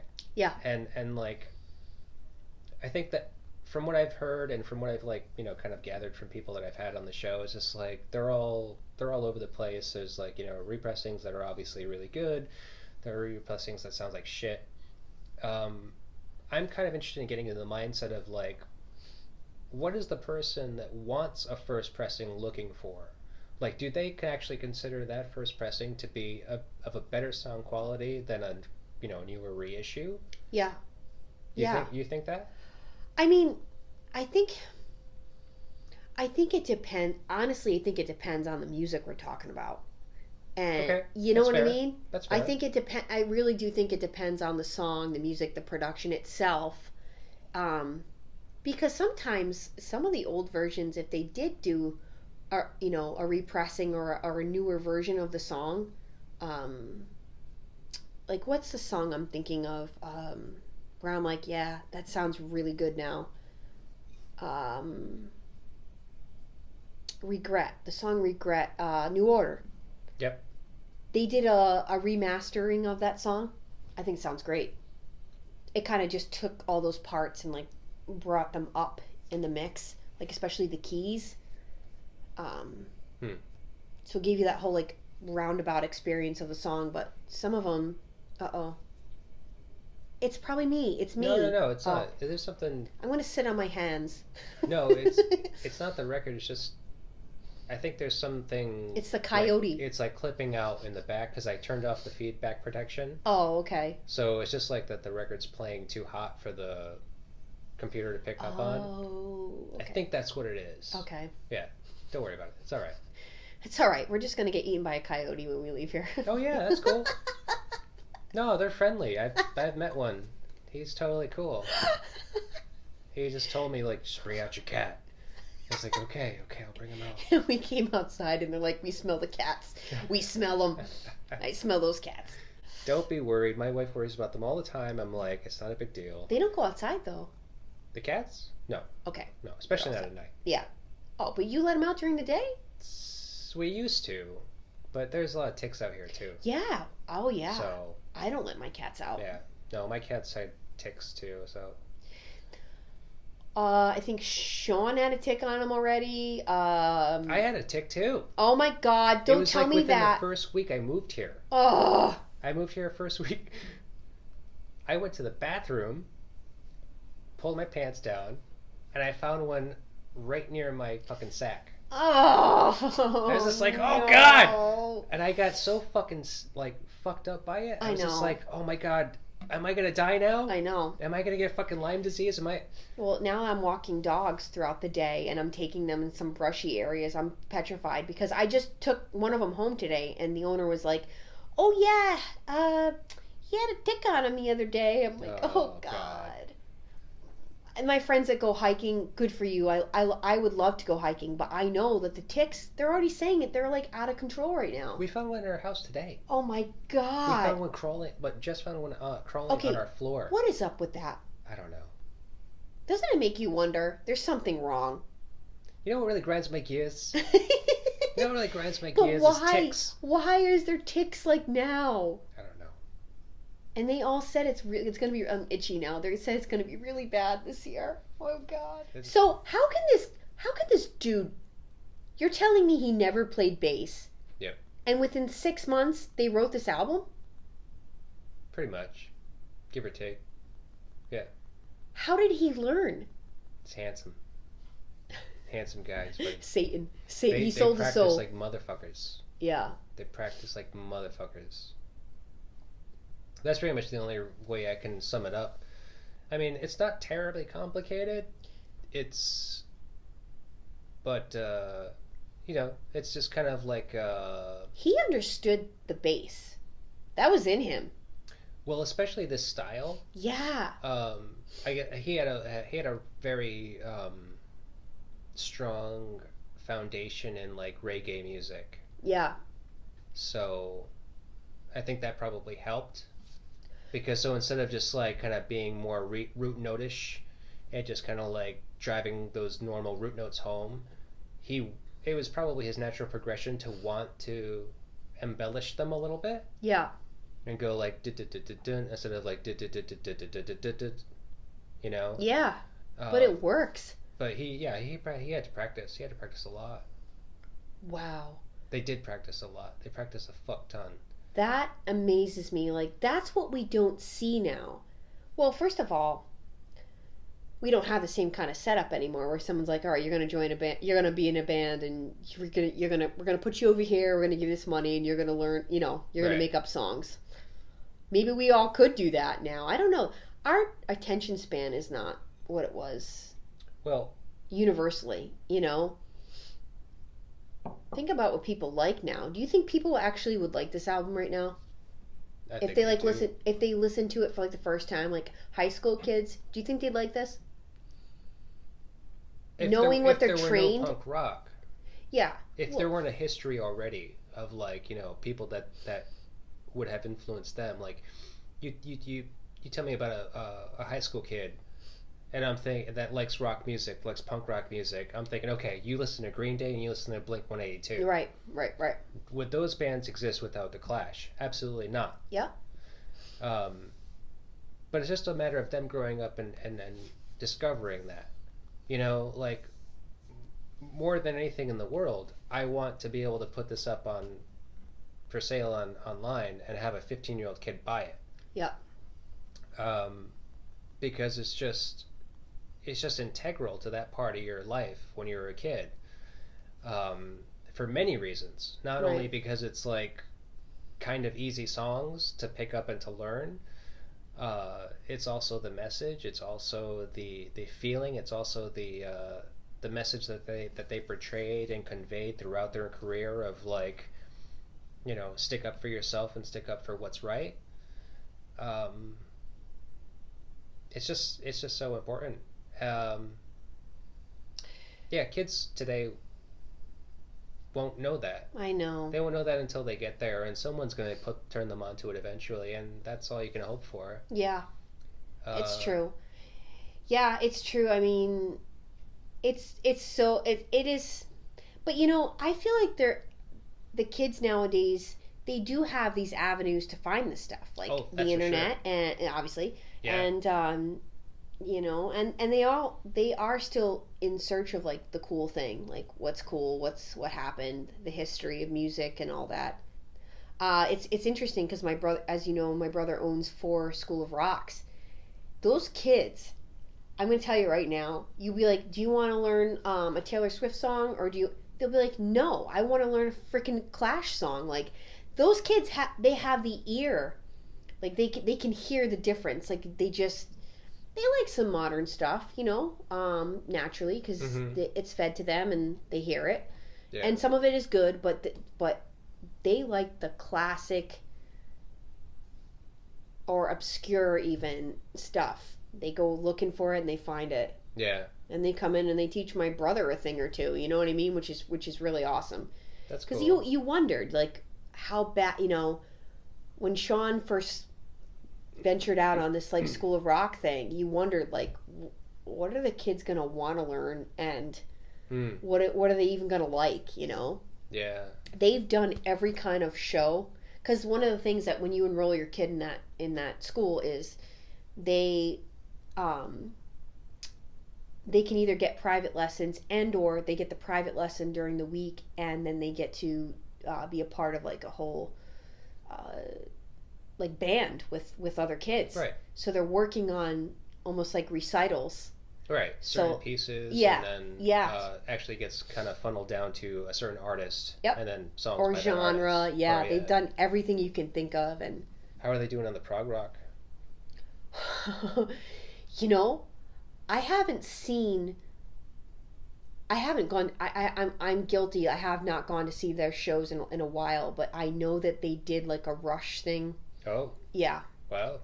Listen, who else could teach these kids this stuff other than Shawn and then whoever else he hired? You know what I mean? Because he's at this point he should have like a manager and he should have people like working for him, but he's there because he enjoys it so much, or he knows like if anyone's gonna really teach these kids like how to play this, it's gonna be me.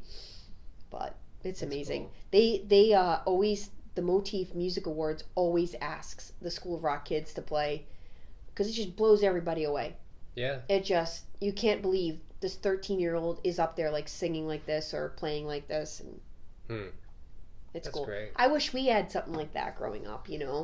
Yeah. We had jazz band and theater, and I didn't have anything.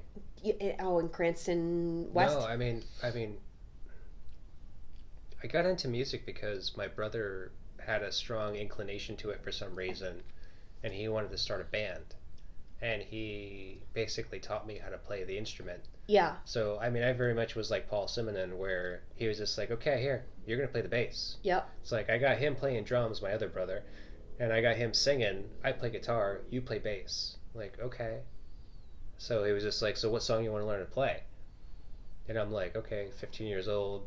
Well, I really like Nirvana right now. He's just like, can you teach me how to play whatever it was, like Territorial Pissings or something like that off Nevermind. And he's just like, okay, yeah. So he would learn it. Yeah. He'd go sit with headphones and like learn how to play it. He's like, okay, so this is how it goes, right? Okay, so you're gonna put your finger here. You're gonna hit it like you know the song, so think about the song when you're playing it. Now put your finger here. Okay, now you're going to move over here next, and so you're going to put your finger here. Yeah. That's how I learned how to play. Me too. Shawn did the same thing with me. He did the exact same thing to me. This is the frets. He still does that with me. This is, right over here, right over here. It wasn't even notes. It was just like, put your finger here, here, and here. Okay, now, you know the song, so just play along with the song, right? It's just, it wasn't like, oh no, how many beats per minute or anything like that. It was just like, just feel it. Yeah. Goes da-da-da, da-da-da. Okay, that's how you move your hand. Da-da-da, da-da-da. But I'll tell you right now, if Shawn didn't ride my butt the way he did, there's no way in hell I would have learned or had the patience to learn or the want or desire to. Because it still intimidates me to this day. Picking up a guitar to this day intimidates me. Like, bass makes sense to me because it's the bass or drums, but the guitar is very intricate to me. And it's very intimidating. And, yeah. Well, and then I also learned, think about it, I learned when I was, 27. I was very late in life to learn. So I didn't learn the right way. I didn't learn technique and spreading your fingers. If you ever watch me play bass, I jump like this. Like, I don't have that spread for the fingers, and when I try to even do certain chords, it's just awkward for me because I didn't learn how to stretch my fingers and stuff. All I did was like, I know I have to be able to do this with him. That was like my whole goal. Like, we're gonna do this 2-piece thing so we can tour. That was like our whole thing. Yeah. When we wrote that out, when we wrote our first Vulgarrity album, that was March of 2008, and March of 2008, and then we went on tour that October. Yep. That was it. We put the whole album together. That was it. How many tours did you guys do? We did 4 years in a row, but some years we did like 2 or 3. Like we would do a whole month in the fall, and then we would do like 2 weeks in the spring, sometimes like a week in the summer, and then another every fall for like 4 years we did an exact month tour. Oh. Yeah. So like a month on the road and averaging per year. A month on the road at one portion of time, and then that spring would be like 2 weeks, and then we would try to do something in the summer too. So yeah, we tried as much as we could with like still being able to keep our full-time jobs. Right. Yep. That's always a drag. Yeah. You guys always seem to have like something that you could kind of like be able. Excuse me. Oh, I should have let it rip. Damn it. Yes. Something that you could kind of like. Some job that would work with you, where you could kind of take off time as needed, or work from the road. You know, looking back, I wish that I didn't have so much fear. You know, but at the time, it's so hard. At that time too, like I feel like a lot of bands were dwindling off from that whole notion of like we got to tour, but yet it still was happening in 2008, and I feel like at one point I remember people being like, "You're right behind." Who is it that made it from Providence? Deer Tick, Lightning Bolt? Yes, Deer Tick. We were on tour, and we were like, I think it was like the second year, we were right behind them. Like they had just played the city we played, and we were like following them on the tour. We didn't even know it. People were telling us like, "Do you know Deer Tick just played?" And I feel like it was almost kind of a crucial time, because Shawn and I were starting to get noticed in other states, and we were starting to build a really good fan base. And I do feel like we had something different and unique, and if we had kept going, I'm almost positive like something would have happened there. But you know, life happened, and we got signed to MySpace Records. You did? Yes, we did, and my friend got us in there. My friend was working for them, and we got signed, and I think it was literally like 2 weeks later he called us up and was like, "They're going under. MySpace Records is going under." Like, we're just like, stuff like that happened to us all the time. Yeah. Constantly. Like when we were in Rebecca Nurse, I remember we got the phone call, we're opening up for Yellow Card, which was like at 2005, 6. That was huge. Yeah. Like, this is going to be a huge show. The lead singer of Yellow Card had some weird throat thing and had to cancel all their tour dates, and we ended up opening for Mike Doughty. That's not so bad. I like Mike Doughty. I mean, I love Mike Doughty too, but it didn't, you know, it was like on a Wednesday night, and nobody, I mean, it was, we knew what Yellow Card would have brought in, and it's stuff like that, it was constant. But you learn to laugh about it through the years, and you're like, you know what, we did the best we could with what we knew we had, or what we tried to do, you know. And I think we were talking about this earlier, like once you have kids, it's, you know, when my brother had Draven, like that's a game changer. Like you're not going to tour when you have a newborn baby and leave. It's a little different. I mean, like what's his name? Yeah, I think our last tour he got Missy pregnant. Nice job, guys. How the hell happened? Yeah, Draven was born on our tour. No, crazy kids. John McCauley of Deer Tick has a child now, but he reached that level where it was just like, if I have a child now, it still makes sense for me to go on tour, because even though it'll be painful to leave that child for the amount of time I'll be gone, I'm paying bills. Yeah. Like, I go on a tour and I make money. I know. You know, and that's the catch-22 to it. I don't know what would have happened.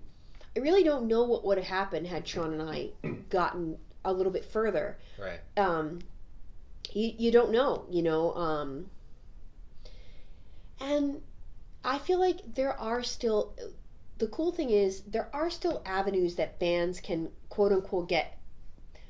You can't say make it anymore, because that's a totally different like thing nowadays. Like, but to get an audience, I'm saying, to get a fan base, there's so many different avenues people can take creatively, where we didn't have that, you know. right. 40 years ago. If people, like we were talking about YouTube, my YouTube channel, like you don't realize that you can get fan bases based off of other things, and you introduce them to other talents and strengths that you have, or even you don't realize it, next thing you know, you're playing in Vegas, and because you're a unique act, and that's going to be your thing. Yeah. But you never know. It's like you never know what's going to happen, and I've seen people not get notoriety or even any credit for what they've done until they're dead. Look at that documentary that came out so many years ago. Which one? About that band. They were black. They were brothers. Oh, Death? Yes. Yeah. Talk about chilling, like hair on the back of your neck standing up, because just like, remember the brothers said, someday people are going to come looking for this. Right. Yeah. To have that kind of like foresight to predict, or determination, really, to kind of like want that to will that to be. Yeah.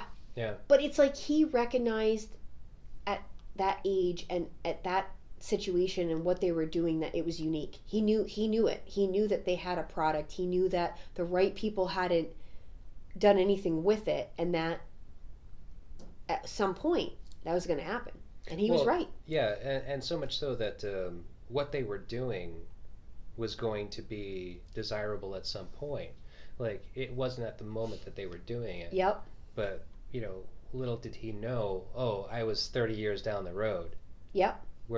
From where we were going to be. Yep. And listen, it's all essential in the timeline, where if they had not done what they were doing 30 years prior, like, would punk rock music still be where it was? Yep. Yeah. In the States at the time that they started to become discovered. Yep. Because from what I understand of it, there was a mixtape of them going around from the recordings they had done that people were just kind of bootlegging and just kind of like passing out, and it just kind of started to build very, very organically. 20 years later, though. Yeah. I'm going to be honest. There are, if we talk about how I don't like to toot my own horn, and I think Shawn and I always have been like very humble people, and that's just who we are. We're just not the type to be like, hey, we just wrote this killer song, you need to listen to it. It's just not us. But there are some songs that literally right now I could go back and listen to of our 4 albums, and I'm like, someday someone's going to appreciate that. That's really how I feel. Like, we didn't promote it, we didn't do what we should have done, or whatever you could say. This just wasn't our personality to do that. But I'm like, this is something that I feel like maybe one day someone will hear it and be like, that's a really good song, but it just didn't get to the masses enough to be able to hear that. And then also, he was recording most of that like himself. I said to him the other day, I'm like, wouldn't it be cool if we took some of our best songs and like re-recorded all of them in one album? He was like, no. Yeah. Shawn. Shawn, you just answered it. You just answered. You know exactly how he is. No. His whole thing is like, let's move forward. Let's do something better. Let's keep creating. Let's be better. Well, also not to cut you out of it. Yeah. If what you had done in the past was mostly him doing the recording, just tracking it, solo. If you guys are recording now, what's the word for it? Together. You're tracking it together. You're doing your parts. He's doing his parts. Then, well, what's a takeaway from you and your performance? Right. I mean, he might as well just cut you out of the band in that case. Yeah. It's just like, well, I'm just going to record this all by myself. I don't need Tracy. Yeah. Yep. So. Which hopefully you guys don't fight anymore, and hopefully that doesn't ever come to be. Oh, we fight all the time still to this day. Yeah, but I mean, like... He's a crank tank. Well, I know siblings, and, siblings are going to fight. And I annoy the living shit out of him. Like, I annoy him something terrible. Well, then you have a backup plan. And I look at him sometimes like, you're just a crank tank. That's how it is. The little sister, Yeah. I just watched a documentary about the Carpenters. A lot of what they were saying reminded me of me and Shawn, because she was always trying to catch up to her brother, because her brother was like the musical genius. And I'm like, yes, I get that. But then the difference between her and I was she was a perfectionist. Mm-hmm. She would sit there and like, nope, I got to get this right. I got to get this right. And it kind of led into the whole like anorexia thing, because she was trying to be like perfect. Like she was trying so hard to be like, nope, I have to be this weight. I have to maintain this, and perfectionism, yeah. It's tough for a woman. Yeah. Guys don't give a fuck. Well, we know as women that we're judged based on our looks. Yeah. Your and looks. When that starts to go or fade, or we're being told that we only have a small little window that we're valuable for, you know, then you kind of live with that. You kind of like say, okay, this is it. You know, this is my little window here, and after that age, no one's going to give a crap. You're considered washed up, you know? Yeah. I'm sorry. That sucks. I don't like that. I mean, but it's true. It is true, and most women will tell you, most women not in the music industry are going to tell you that's how they feel on the regular, that they are measured by how young they look. Yeah. It's sad. Mm-hmm. I agree. I completely agree. I mean, like, I don't like any sex feeling like they're discrediting themselves based on their looks. You know, the fact of the matter is that there is someone out there to love everybody. So it's just a matter of finding that person that loves you for who you are. And you know what? And that's something I promote on my channel. And also, it's like, it's exactly it. And people that are like buying into that, like you have to do these certain things to look younger. I think aging is beautiful. Like, I think it's one of the most beautiful. I've always felt that way. Like when a woman starts to age, especially a woman, and you start to see the lines on her face, and you see the story that she tells and the life she's lived. Like, that's wonderful. You know, your boobs are not gonna be perky as they were in their 20s. That's part of like the whole process, and it's wonderful. Like, you know, I think there's, and that's just me, and I've always been that way. I will never change, and I don't think I would. No matter if I had all the money in the world, I don't think I would ever touch my face. I don't think I'm going to say that. I understand why women do it, but I know that a lot of women are sorry after they did it, because look what they look like. You know, you can you can tell that they had work done, and who wants that? Who wants to be looked upon like, look at her lip job, and you know, nice injections. Your face doesn't move, you know, when you smile, you know. Yeah, plus it never stops, because as soon as you start that, it's just like, oh, well, now I got to continue this going, because if not, I'm just going to look worse. Yeah, it's so, I wish that more women would just like look in the mirror and be like, this is what I look like right now, and I don't look like I did when I was 24, and that's okay, you know. I'm not going to look like that way. I'm not going to look that way again. I look how I look now, and that's beautiful. Right. And it may be, just maybe, if you find the right person that's just like completely understanding and loving of you, regardless of what happens to you as you get older, then you're going to grow old and grow happy together. Exactly. Yeah, and it's not about maybe any not of that. Perfectly happy. Who gives a fuck? Yeah, we know that. It's a struggle regardless. It's like it's like war. Okay. You know, you pick your battles. You win, you lose. So okay, no big deal. But you the cat needs to eat. No, the cat does not need to eat. No, they need to lose some weight. That cat's fat. Are you overfeeding him? What is going on in here when I'm not home? Oh, God. There's plenty of arguments. Oh, God, I can't even begin to start telling you. But, yeah, I mean, it's true. I completely understand with that. Yeah. And, like, I sympathize with women all the time. I love women, and I love that. I don't like that what they go through. I don't like that struggle, because you're mentioning it to me now, and, like, I know that that's happening, but I don't think about it because I don't have to. Yeah. Yeah. You know, it's funny. I feel like it bothered me more when I was in my 20s than it does now. It's this weird... I felt the pressure more at me when I was in my 20s. I mean, I literally, looking back, I remember I had friends, like close friends, looking at me at 24 and going, well, you know, Tracy, you and your brother have tried everything. maybe it's time to look and do something else with your career and your life and stop focusing on that. Mm-hmm. I mean, these are like close friends that shouldn't be saying things like that to you, but we're saying these things. And maybe it wasn't out of like a bad place or jealousy or envy or anything, or ignorance. Maybe they legitimately like saw a friend that was like struggling and really wanted this at, at that point in time. I did. But I remember like we didn't know what to do and how to do it, and there were so many ways to do it, and what do you do, and do we need a better manager, do we, I went, and it's like I feel like at that time I already felt old.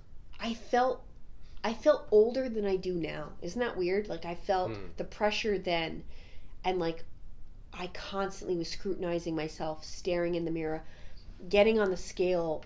I probably got on the scale back then 20 times a day. I mean, sick.